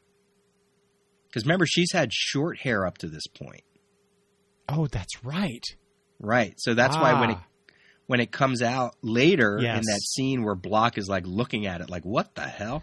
And it's all poofy and afro-y, and then it gets styled after that. Yeah, she's growing out her. I guess, again, what Lytle said, when the two books were running back to back, they didn't want to change anything. So he's like, look, I want her hair to be long. Can we get her hair long? How do we do that? We're in the future. Just make it grow. Yeah.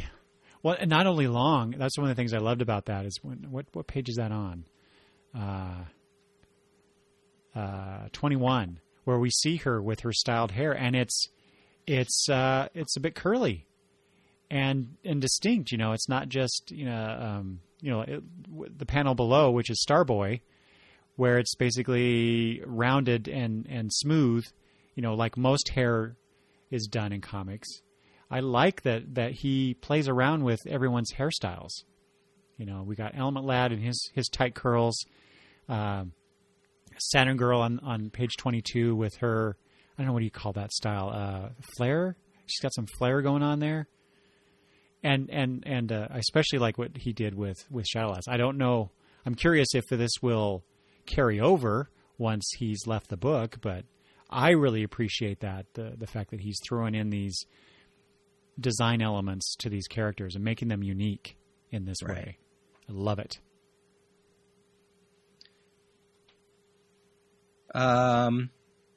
Let's talk about the RJ scene with the three. I think we mentioned a lot of stuff on there already. Mm-hmm.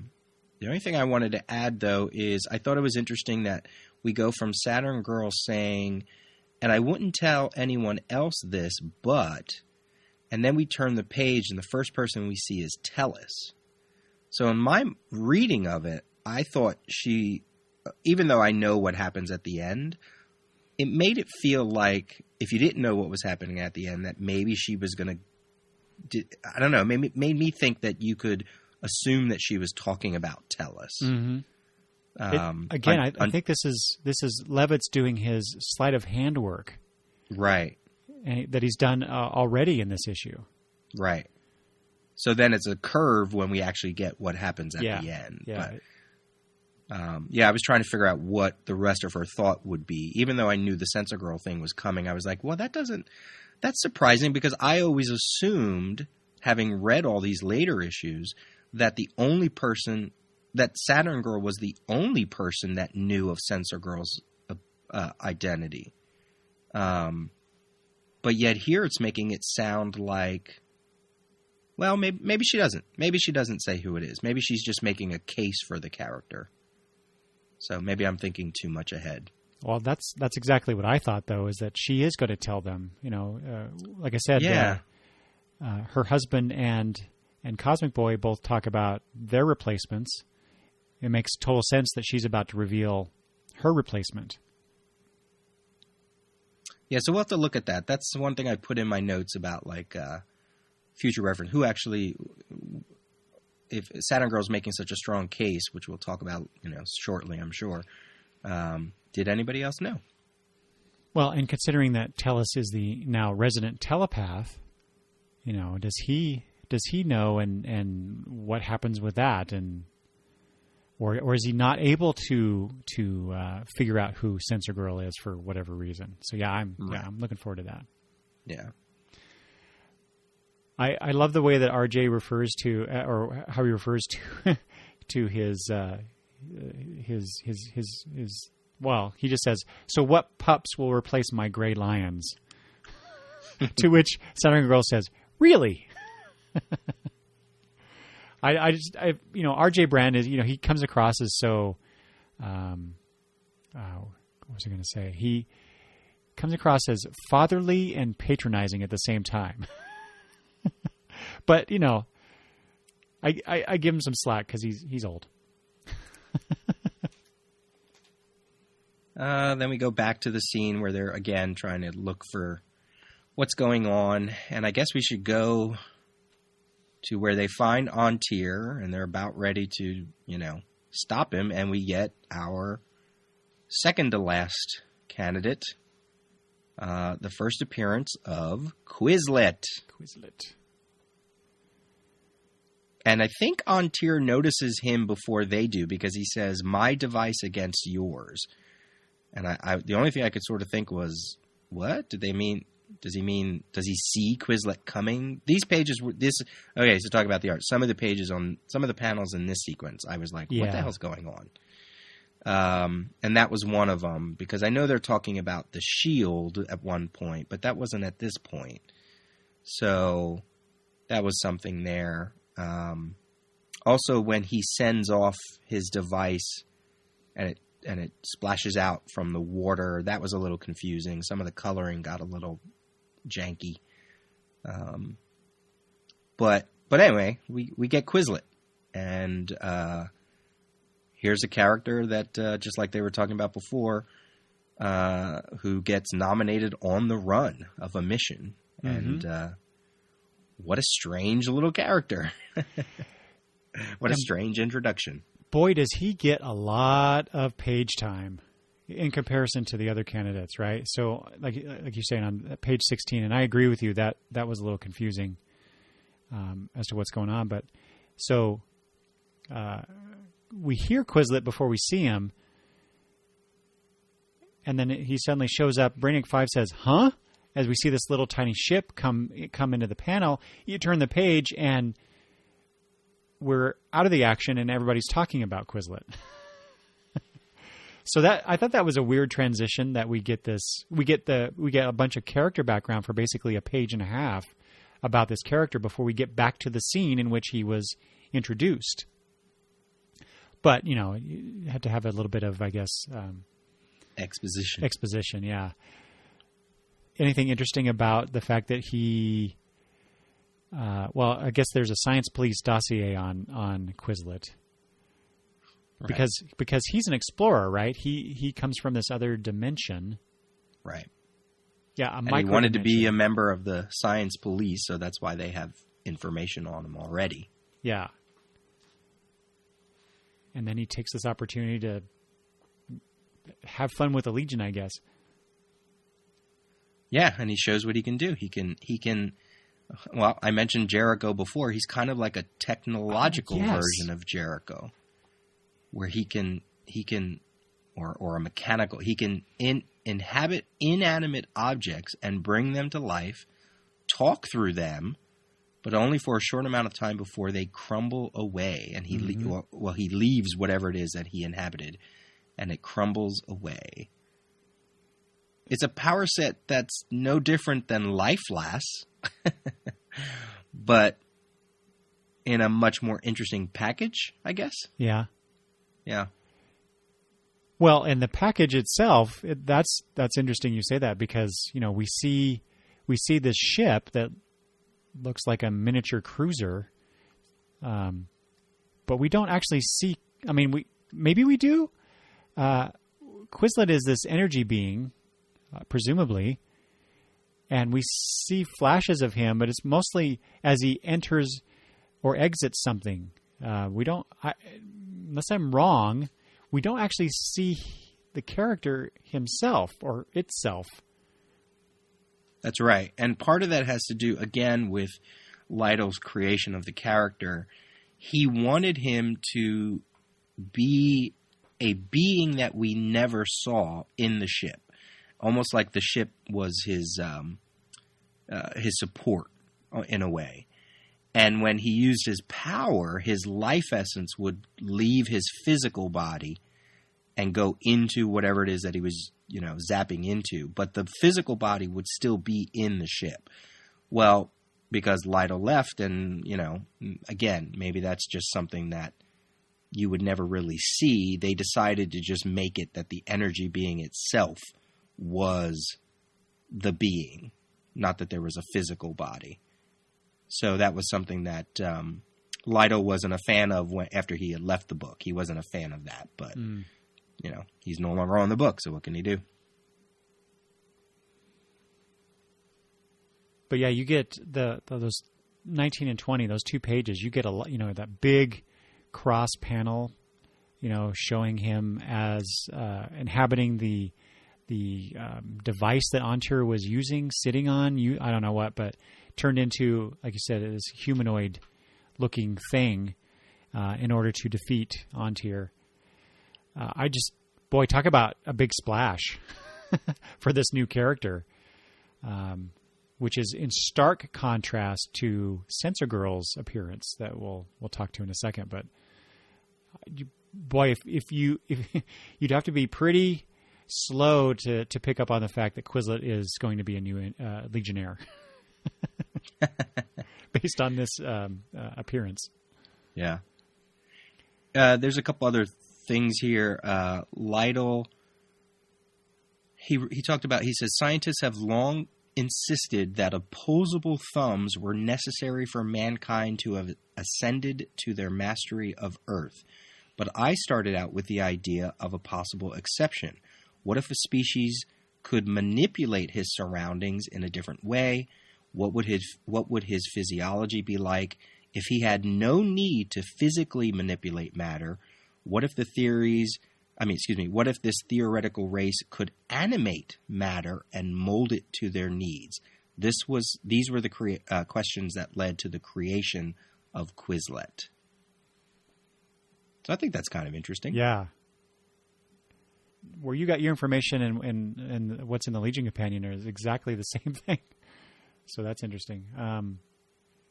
Said something about he came up with a world where these creatures could create things out of sand of the earth beneath them, and that would carry them from place to place. They would create things since they had this ability to alter matter and form matter by sheer thought. So yeah. I love there's a lot of stuff in here in this Legion Companion interview where he talks about the origins, the genesis of these characters, and it wasn't just, oh, I want to make this interesting looking character. He really put some thought into why this character was the way the character was, and I really appreciated that. And he did the same thing with Tellus as well. Now here's my thing about Quizlet, because he, as you said, it's clear that he's going to become a member. Everybody's sort of excited about him. Even the Legionnaires, they're kind of like, what's this guy? Look how powerful he is. We got schematics, da-da-da. Look what he can do. Brainiac 5 is fascinated. And then you counter that against someone like Power Boy, Energy Boy, Comet Queen, Mentala. Are the Legionnaires really just interested in new heroes that are going to make them look good, flashy characters? Who have they gotten to such a point, like we've been talking about, of sort of snobbery or whatever, that what they want is the eccentric. They want high-profile people. I know this isn't true, but I was kind of like, wow, they really are fawning over this character who, again, is... I thought there was this thing about having... You couldn't have a power set that was sort of... necessitated the need for technology, and he needs his ship, right? Like, I guess maybe you could skirt that issue a little bit with this character, but they're all so fascinated by him that it made me, I don't know, just a part of me was like, maybe that's why Polar Boy got his seat, because he came in balls to the walls and was like, look, give me a seat. And they're like, yes, that's the kind of gusto we want. Yeah. I don't know. There's just something about it that every now and then we get little snippets of the Legion and of like a side of them that what's funny is Mark Waid's reboot kind of touched on this a little bit, where I think they kind of became like more of a club, like a club that you had to get into, not a club, maybe more of like a high society kind of thing, or some kind of like teenage private group, like a country club almost. Mm-hmm. And I don't know if it was in Mark Waid's reboot or in the 0 Hour reboot where one of the Science Police characters was like, boy, do those teenagers love to swear, right? Like there was just something about them that always kept them different and on the outside. And I feel like this is an example of that. Yeah, I totally agree with that. But Legion has often been like that, right? Wildfire was like this splashy, different new character, and of course he becomes one of the favorites on the team. So it makes a lot of sense that they would want to create characters like that to be in contrast to the established old guard that we have for the majority of the current Legionnaires. Right. All right, so then we get down to the voting. We have our 19 members there. A lot of people pushing for Polar Boy. When, as you suggested, in walks Saturn Girl, throwing another monkey wrench into this. Wildfire saying, "These are civilized times, lady." Which I was like, "Geez, Wildfire, calm down." Did that strike you as odd that Wildfire is the one saying that? Yeah, a little bit. I mean, I guess he's not a rule breaker, is he? No, I don't know. That's a good question. I was just thinking though, maybe he's just the contrarian. So somebody walks in the room and says this, he's got to say the other thing. Yeah. I mean that fits Drake's character. Right. But she's got a point. It is the way that Element Lad got into the group. Which I love how that scene opens with her appearing because Element Lad's in the same panel. Right. I love that. I mean, and we're going to talk about in the Who's Who section, he got in the same way, Mystery Lad, right? Like It was at Saturn Girl. So here's Saturn Girl saying the same thing to the very man who's now leader who was introduced the same way. So that was very smart on Levitt's. I mean, a lot of it's coincidence, I guess. Element Lad might not have been leader at this point, if things had gone a different way. But it does give validity, I guess, for longtime readers to kind of go, yeah, of course. If Saturn Girl says it's true, of course we should go for this. Well, and that very aspect just makes me. I want to know more about the interpersonal relationships and the makeup of these team, because for her to come in and say accept this person, but you don't know who it is or what she's about, and they're like, okay, wow, what power she wields, and not in a bad way or in a obtrusive way. It's just, you trust me to offer this person up as a trustworthy, capable replacement, and they just go along with it.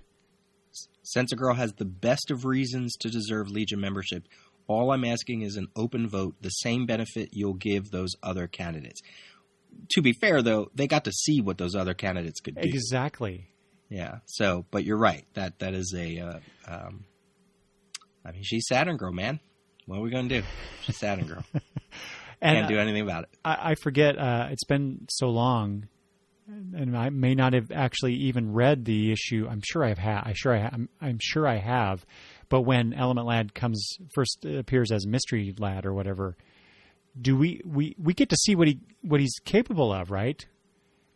Yeah, I've never read that. Oh, so okay. I'm probably. I will have to go look that up. But I would think so. And yet maybe they do see what she's capable of, but we don't see it. That's for next issue or in the next several issues. But the first time we get to see this character is that final page. And here is a masked Legionnaire, which we don't have too many of those over the course of the history of this team. So really, and there's, not only is she masked, but this is something that I think Lytle commented on. There's no skin showing whatsoever. The only thing that we see of her is her hair, and she's blonde. Curiously enough, what does that mean? Which is why I can't wait for us to get to the next issue and perhaps talk about Sensor Girl some more. But yeah, it's an interesting design. Yeah, she's got a cape. This kind of, I don't know, the way that the way the costume goes over her chest area, it suggests that there's layers to it, as opposed to a skin tight outfit that most Legionnaires have. It's very striking. It's red and white with the yellow of her hair and whatnot. So, it definitely makes a splash. As much as Quizlet made a splash over a couple of pages, Sensor Girl gets a different kind of splash in that here she is. Here, this is what she looks like, but we know nothing about her. What a way to end the issue. And what a way to set up the next, year. Is it just from this little thing? Is it a year? Oh yeah, it's up to issue 23, 24, 25, something around there until we get to the end of this. Okay, great. Boy, yeah. I'm looking forward to that then, because I've often wondered, because obviously I know who Censor Girl is because I read later issues, but I don't know how it started and what developed and what came out of this, the interaction of this character with the rest of the team and this secretive nature. I am just really excited to read what comes next. Yeah. And listeners, Eric and I have made a point of we're not going to reveal who it is just yet. And hopefully nobody quickly just went to Wikipedia and looked it up. I mean, if you're someone who's reading along with us for the first time, don't jump ahead. Even if I think it's kind of comic book lore at this point for some people. But if you're new to the Legion and you don't know, save yourselves. I mean, we might reach a point where we just have to start talking about it, but I don't know. I don't know yet. We're going to hold off for now. We're not going to say anything because surprisingly, the creators have an idea of who it is, but we're going to find from some background information that even changed. So let's just hold off for now, and we'll see as the discussion goes on if we reach a point where we're like, okay, we have to talk about it now. But we'll see. We'll see how long it goes. Mm-hmm. It's a good last page, though. You get all these little tidbits of dialogue, and this is where we get the reveal of who the 5 are, and Tellus and Magnetic Kid are both from the Academy. Quizlet is a newbie. Polar Boy is called up from the subs more or less, and then we get the new person, Censor Girl. But it seems like these are the right ones. My only issue, as it was presented in this issue, is Magnetic Kid. He's the only one that I'm like, that's junk. And I didn't feel that way in later issues when I read him. I just assumed, I was like, yeah, okay, that makes sense. It's Magnetic Kid. But from this issue, I'm not, I don't know. I think that was a little cheap. Yeah, agreed. He lucked out. I really don't have much else. No, not on the issue itself. There's some things from the Legion Companion that I wanted to touch on real quick. Mm-hmm. Some of which we've already brought up, or you mentioned specifically about. Lytle really wanted to introduce more non-humanoid characters, which is why we get Tellus and Quizlet and other aliens in the background, that kind of stuff, the two fish. But he also, at one point, he lobbied to get to have a Kund become a Legionnaire, which that would have been really interesting. Ooh, sort of like Worf on Next Generation. Exactly. I think someone even mentioned that in what I was reading. And he was pushing that in part because of things that Pat Broderick and Keith Giffen were doing, in the background, other characters and stuff. So he thought that was a really cool idea, and he thought, this is the future. We're talking about multitudes of worlds that are part of the United Planets. So why wouldn't there be more non-humanoid characters? On Quizlet, you talked about the opposable thumbs thing earlier. So how would you manipulate things? So he also thought Quizlet would be very sense-oriented. And I don't know... we didn't really. Maybe that's something we should have talked about or could talk about here. But the way that Quizlet talks, it's very much kind of a stilted English style of talking. It reminds me of some bad Russian English speaking caricatures I've seen in TV and movies. Mm-hmm. So I'm hoping that quality improves, or at least not be as stereotypical, I suppose. Lytle says that Levitz wanted readers to be suspicious of the character. Of Censor Girl or Quizlet? Quizlet. Oh, okay. This is in relation to Quizlet's name. When Levitz came in and said Quizlet for the name, Lytle's first reaction was worrying that people would assume he was a Quisling, that it was a play on the name Quisling, and I didn't want them subconsciously thinking of some war criminal, some Nazi traitor. I didn't want that going through people's minds. I said they're going to think he's an obvious traitor in the Legion. It's going to be a negative association. And I think Paul said something like, no, it's not that at all. But it wouldn't be bad if they thought that, if we went down that road and let them be misled a little bit. They'd like that. I don't know if we'd like it, but... I also read that Paul Levitz wanted to name him Starworm. Yes. Yeah, and Lytle was like, no, definitely not Starworm. And then he was worried that Tellus was, I guess someone suggested for Tellus Mind Monster. Mm-hmm. And he was dead set against it because if the Legion are going to accept that they're going to have non-humanoid team members on the team, you don't want to refer to one of your characters as a monster or a worm. Right. Yeah.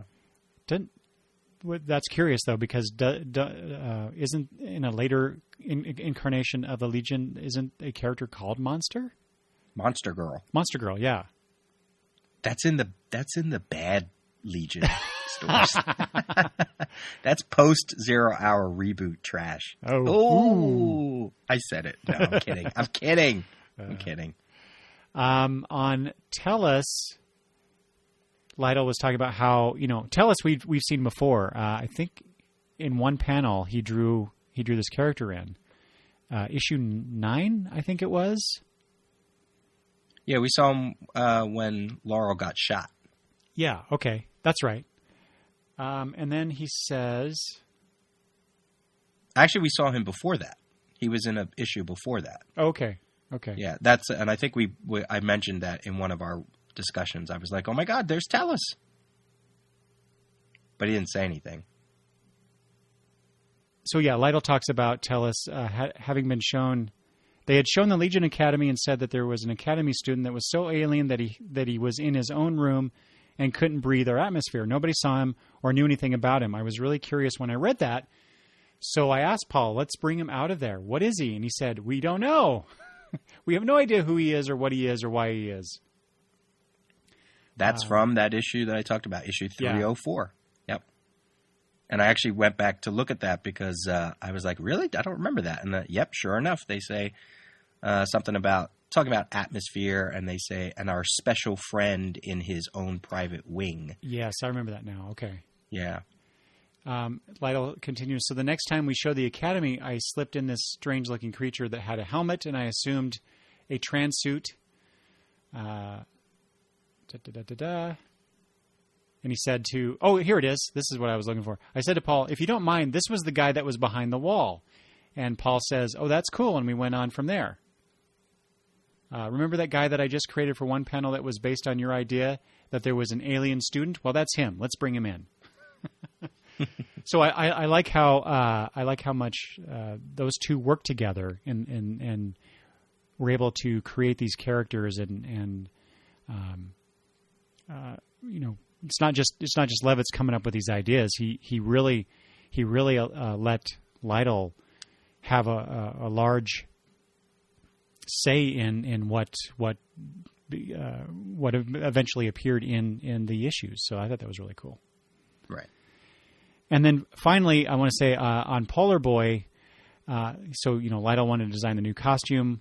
I said something before about how he wanted to color it differently. That's about the only thing he would change.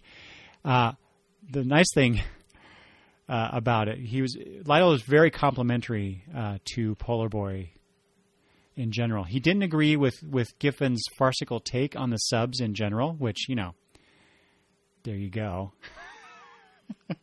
For those of us who might agree, and people have to go listen to the Tales episode. But he also says about Polar Boy, Yeah, so in regards to Polar Boy, let's bring him in and let me change him so you can respect him. Let's take the spiky hair, which I don't agree with. Let's take the fur-lined boots or whatever he had and all these silly things that make him seem pathetic, and let's strip him of those and streamline him. I always had such respect for what had gone before and the people that tried to do these things before, and also just for the simple consistency of character. Giffen came in and suddenly the character had spiky iced hair and things like that. What he was into at that point was farce, like I was saying. He was taking these characters and playing them farcically as pathetic losers who meant well. And I so completely disagreed with that approach. Because to me, the nobility of these guys who tried and weren't quite up to the standards of the Legion, but didn't let that deter them from doing what they thought was right, I thought that was something incredibly heroic. Amen, Brother Lytle. What does he know? He's leaving the book anyway. Okay, fine. And that's all I had on as far as the stuff from the companion book. Yeah. All right. Well, let's keep moving. Listeners, we told you this is going to be a long one. I want to make one mention about the Tales book other than the cover. When they reprinted this story, if you had some pages in the Baxter that were full bleed to the edge of the page, we've been used to them cropping it and making it more into like panels. We've been seeing that throughout the reprints. But in this particular issue, they also shrunk some of the panels. So like that one page 2 bottom panel where they're all talking to Power Boy, in the Baxter run, it's all the way out to the edge of the page. In the Tales issue, it's not only is it cropped, but it's also shrunk. So even the lettering is a little smaller than the other lettering on that page. So it's just some weird choices in the reprinting of this book. And boy, does the coloring suffer in comparison. Yeah, from the newsprint. Gene D'Angelo is the colorist. It's odd that they had to recolor. I guess they don't have the technology back then to just lift it from one to the other, unless the page type of page that they were using really made a difference. Mm-hmm. Yeah. So shall we go to our Who's Who coverage? Yes. All right, so Who's Who number 7, shipped around the same time as Legion of the Superheroes issue 14. We have, count 'em, 7 that we're going to quickly talk about. Yeah, Dr. quickly. Regulus, Dream Girl, Duo Damsel, Duplicate Boy, Elastic Lad, Element Lad, and Emerald Empress. Under a Paris Cullens cover, by the way. He also did last issue, too. So we're no longer having Perez covers on these Who's Who's cover. I thought it was really odd that Duplicate Boy got an entry for a character that doesn't show up much. Yeah, that does beg the question. How many of these minor characters, just generally speaking, got entries in Who's Who? And then for the ones that didn't, why? What was the threshold? Yeah, because it's not like Life Last did or Beast Boy from the Heroes of Lalor. It was just Duplicate. He's the only one that got his own out of that group, I should say. And we're not getting was there a story in the Tales run with him? I mean, other than he was involved, he had a backup tale, remember, because he was involved with Shrinking Violet. And do you think that was the impetus to have him in here because he was just recently in issues? I guess. I just thought that was strange. The whole series is about oddities and one-offs, but of all of the Legion sub I don't know. I just thought it was interesting. And then when you read his entry, I know we're jumping out, but I just wanted to sort of jump right to that. Where they say, arguably, he's the most powerful hero of the 30th century. Mm-hmm. And then I just thought, wow, it's a good thing he's not smart enough to realize that. Exactly. That's what I was thinking was the reason for his inclusion was that, he is this immensely powerful character potentially. So therefore he gets the entry, but yeah, I guess I think we're missing out on some great Duplicate Boy story that we never got. And his entry was drawn by Jerry Bingham, who also drew the Controllers entry. Oh, okay. First appeared Adventure Comics 324, September of 1964, by Edmund Hamilton and John Fort, both names who are, well, Edmund Hamilton especially, created a lot of Legionnaires. Should we jump back to Dr. Regulus? Yeah, let's go back in order now. So Dr. Regulus gets a whole panel or whole page to himself. Great Pat Broderick art for this character. Mm-hmm. And as I recall, Broderick did the last time we saw Sunboy go up against Dr. Regulus. I can't remember the issue. So Broderick was on Legion of Superheroes on the interiors and the cover for 284 through 286. And it was 286 that featured Regulus and Sunboy fighting on the cover. And then on Legion 287, Broderick did a backup tale, which was the prologue to Darkness. Okay. And then he would do another backup tale on Legion of Superheroes 309. So it's 286 where they were battling. Mm-hmm. Yeah, I whenever I think of Dr. Regulus, I think of that issue because that was, I think, my first exposure to this character was that issue, and I don't remember which issue it was now, but it was around around that same time.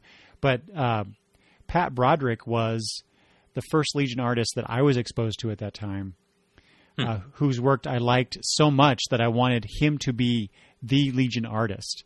And I was kind of sad when he left the book and somebody else came on. I think maybe it was Giffen. I don't remember now, but I've always liked Pat Broderick. Yeah. Oddly enough, my first exposure to Regulus is on the next issue we're going to do, issue 15. Oh, really? Yeah. Just to tease the next issue. Yeah, I had no idea. All right. Which is the only reason I could think why he would get... Well, I guess he's sort of a major player within the Legion. He's connected to Sunboy. He was created in a story by Jim Shooter and George Papp. Dream Girl? Dream Girl. Okay. Dream Girl.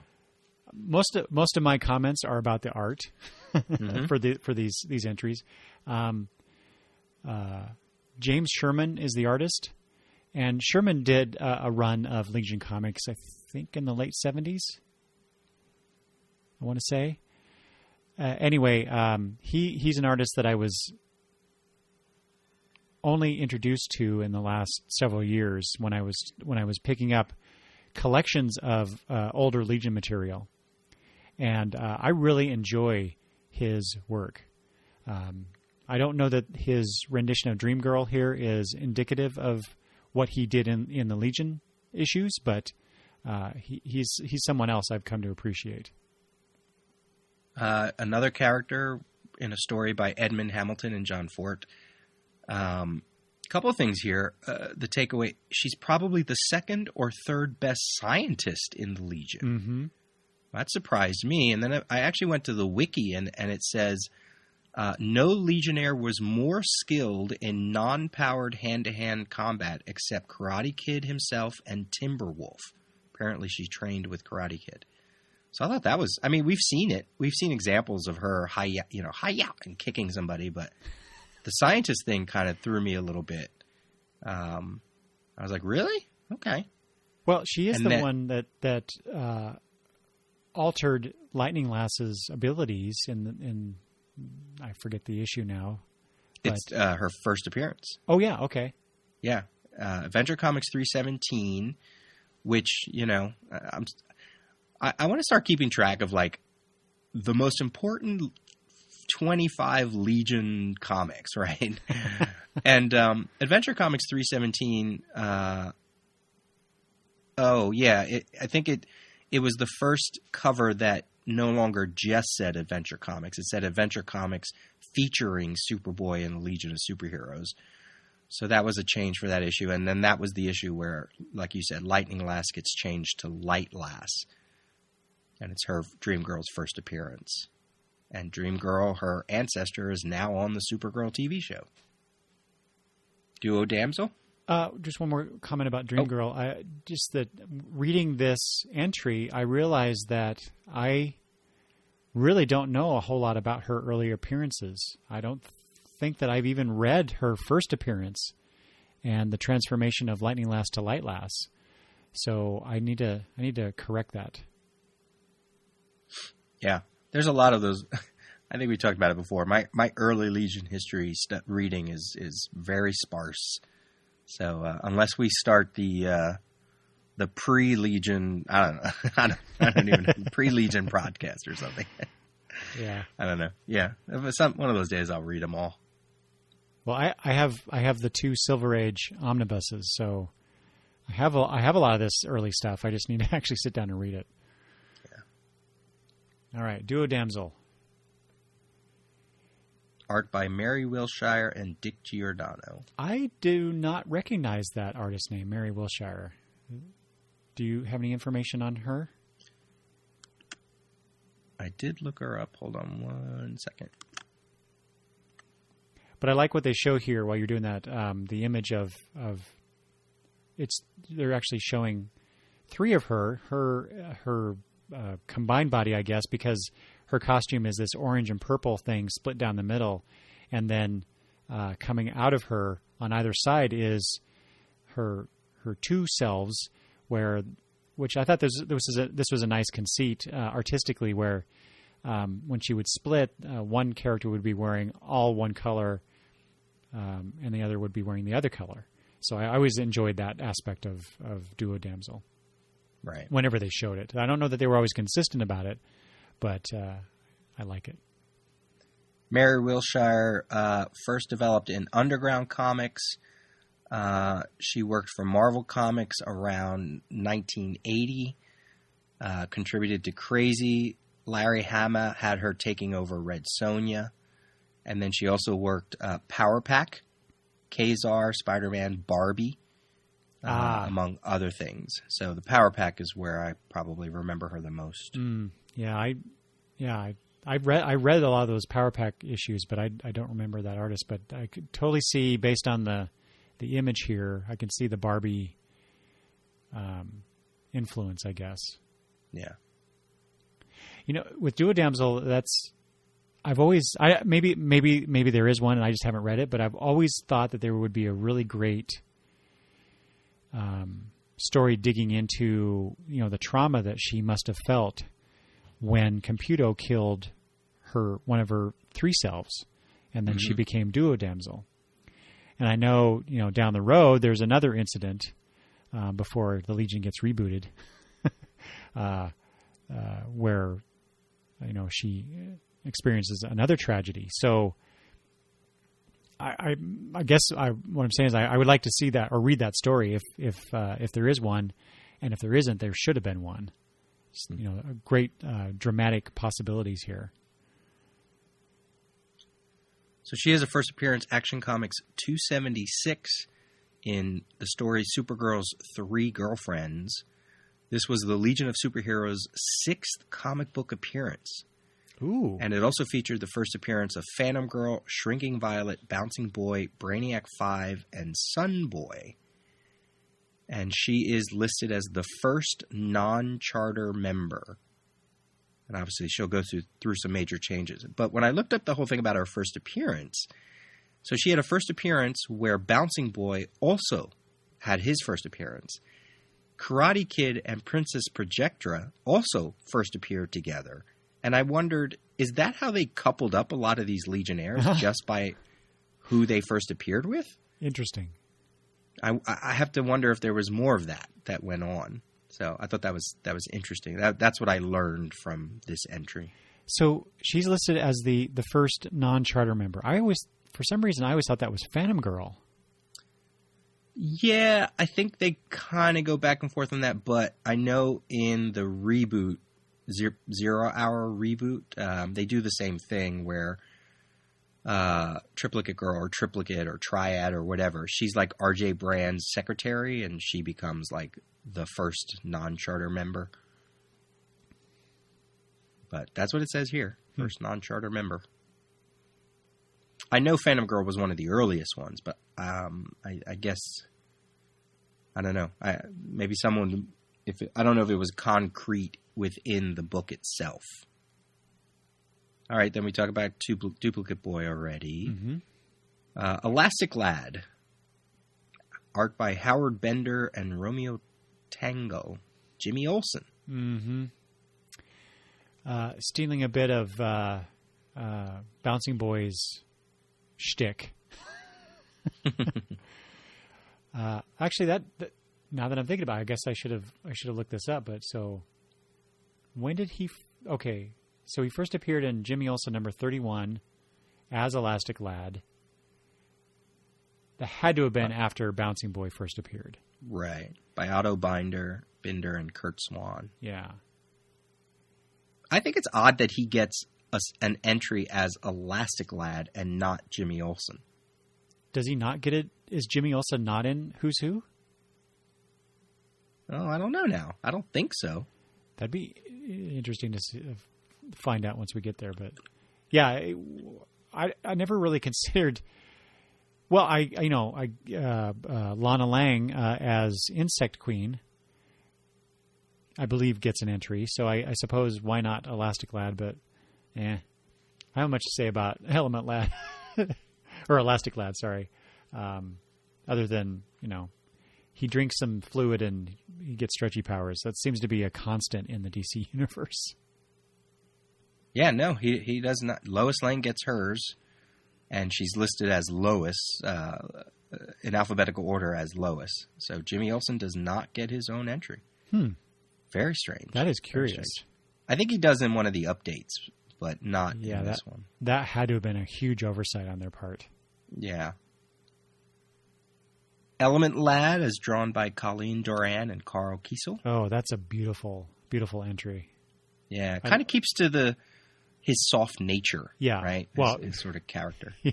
Perfect artist then, Colleen Doran doing this then. But I love the colors, too, of this. It's just, I don't know. The composition of this, of his heroic pose is really cool.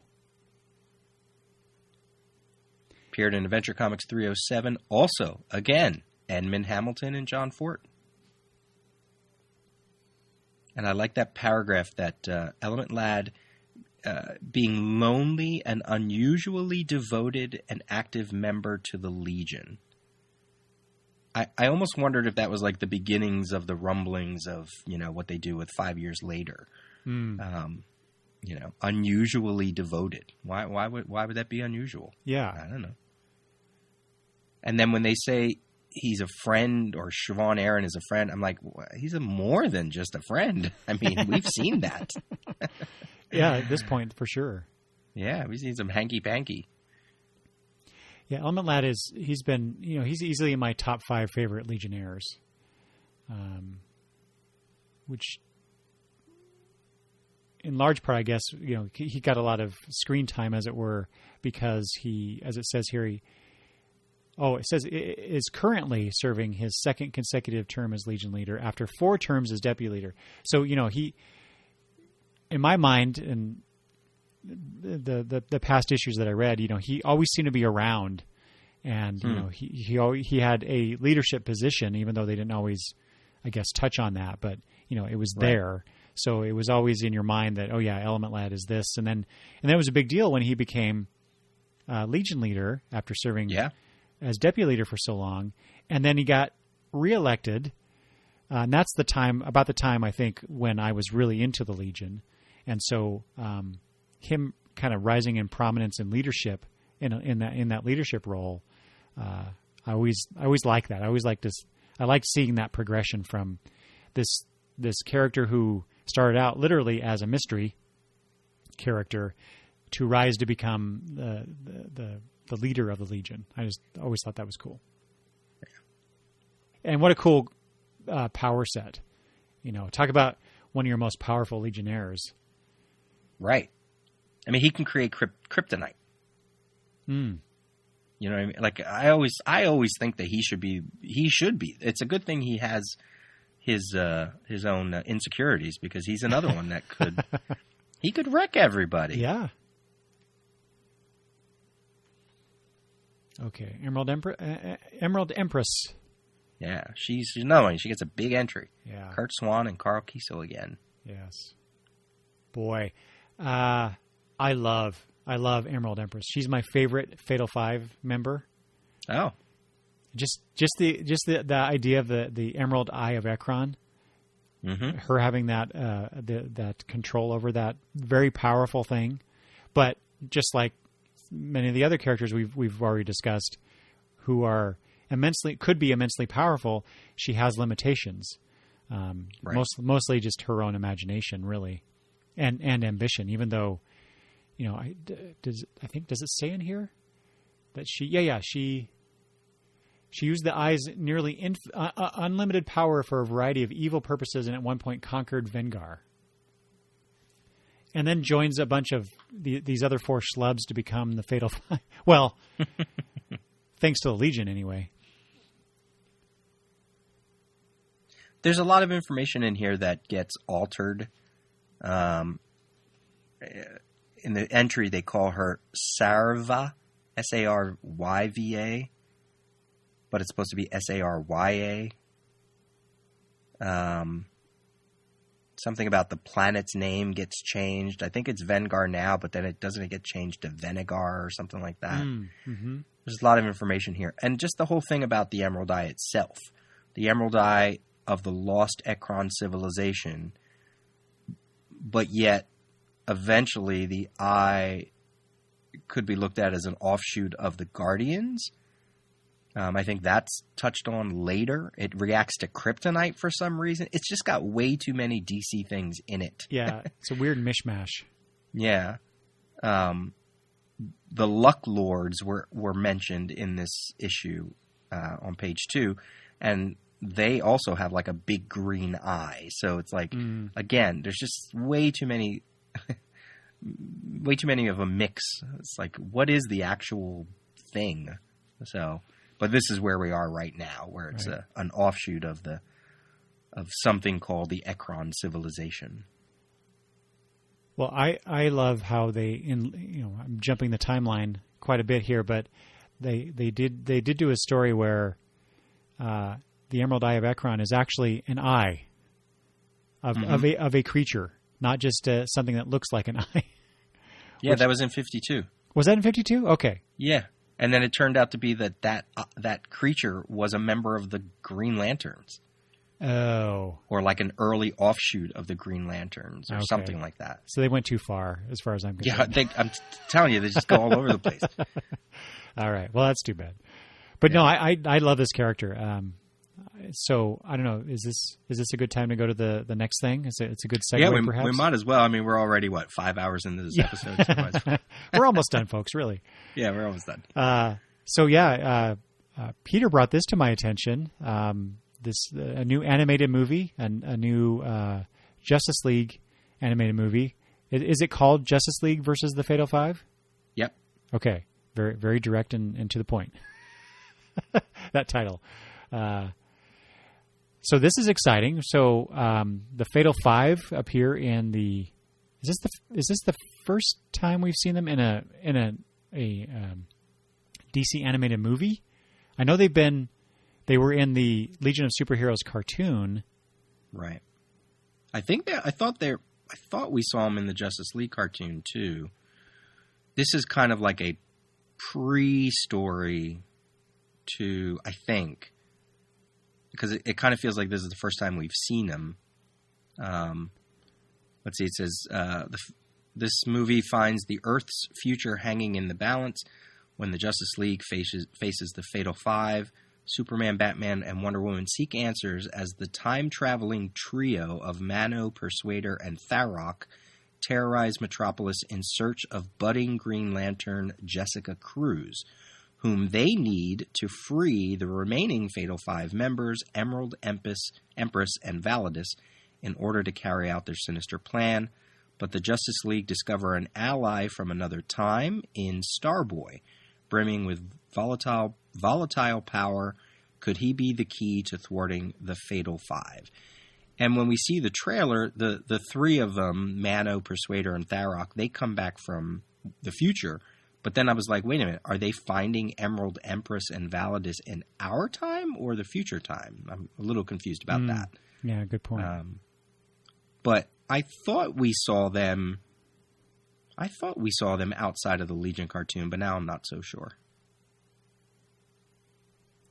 Digitally released on March 30th with a Blu-ray release on April 16th. So the character, the ally that the Justice League encounters is Starboy. So my first question is, why Starboy? And so then my mind immediately went to, are they kind of playing around with the storyline that they had in the JSA series a few years back, where Tom comes back in time and his brain gets all addled and all that stuff. Mm-hmm. And then that's how they introduced the Legion back into the DC universe. That was not the Mark Waid version of the Legion. Right. So they went back to more classic Legion in that storyline. So there's that. So why Starboy? And so then immediately like, well, are we going to see other Legionnaires that they're not showing in the trailer? And more importantly, is this a kickoff to getting an actual Legion of Superheroes movie? One can dream, Peter. One can dream. And the other big thing that we haven't mentioned yet is that this movie is taking place within the Bruce Timm universe. Yes, a return to that finally. Yeah, the same voice actors, the same character design. I mean, this is Justice League Unlimited universe stuff here, which is great. Yes. Yeah. I like that. I like that a lot. I've not been liking the more recent DC animated movies.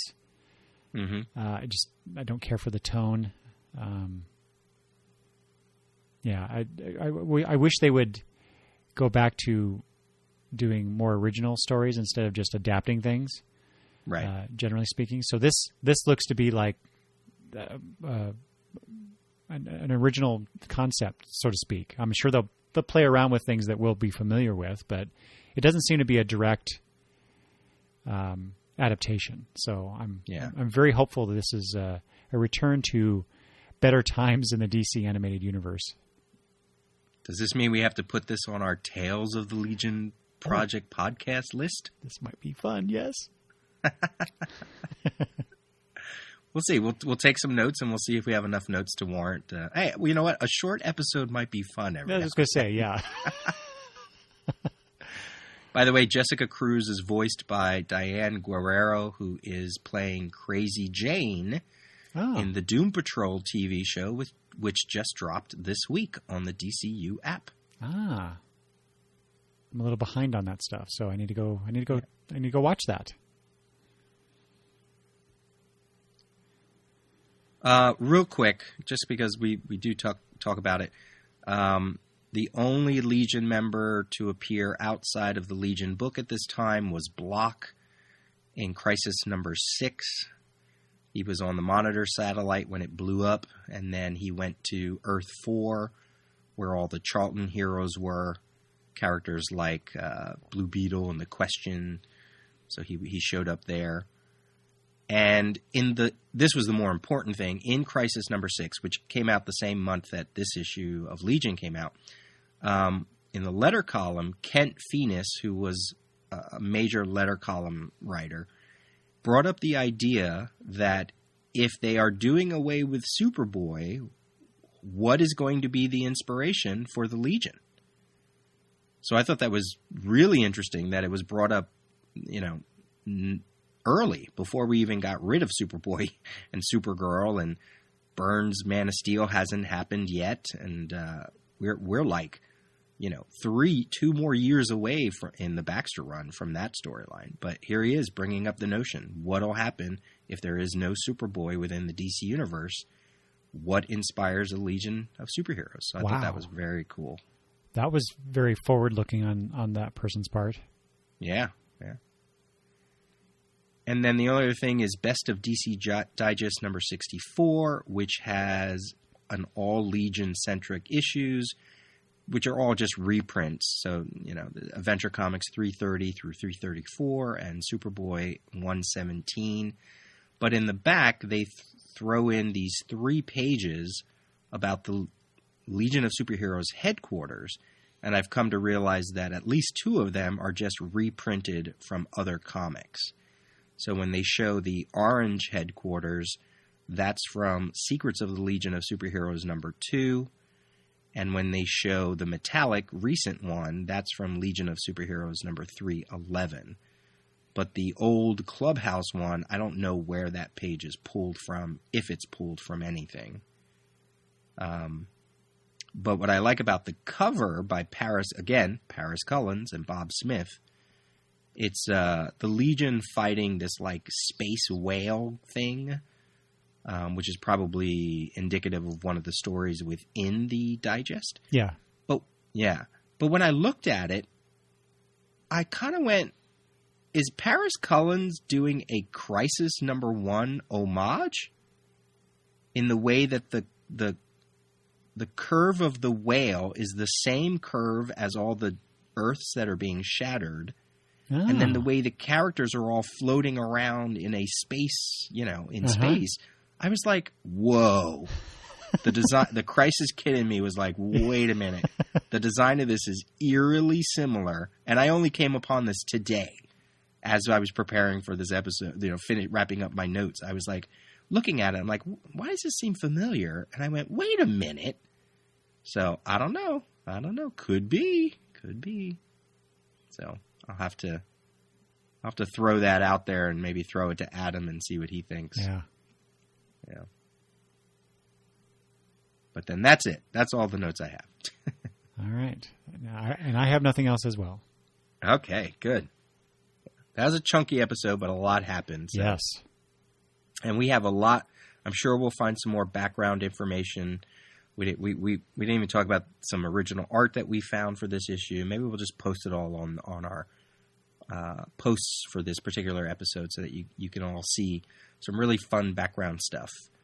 And we'll keep some of the notes going about Lytle's thoughts about some of these characters. And we're entering into a whole new part of the Legion, so I'm really excited. Yeah. Yes. Peter, where can people not only communicate to you about this episode and anything else Legion-esque or otherwise, and to submit their entries for the Legion Trade giveaway that you are graciously doing? Peter at thedailyrios.com. What about you? And if people would like to email me, you can do so at longboxreview@gmail.com. And we read everything.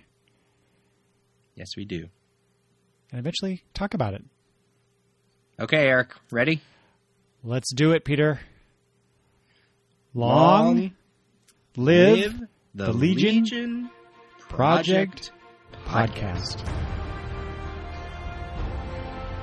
See you next time. Bye, Peter. See ya.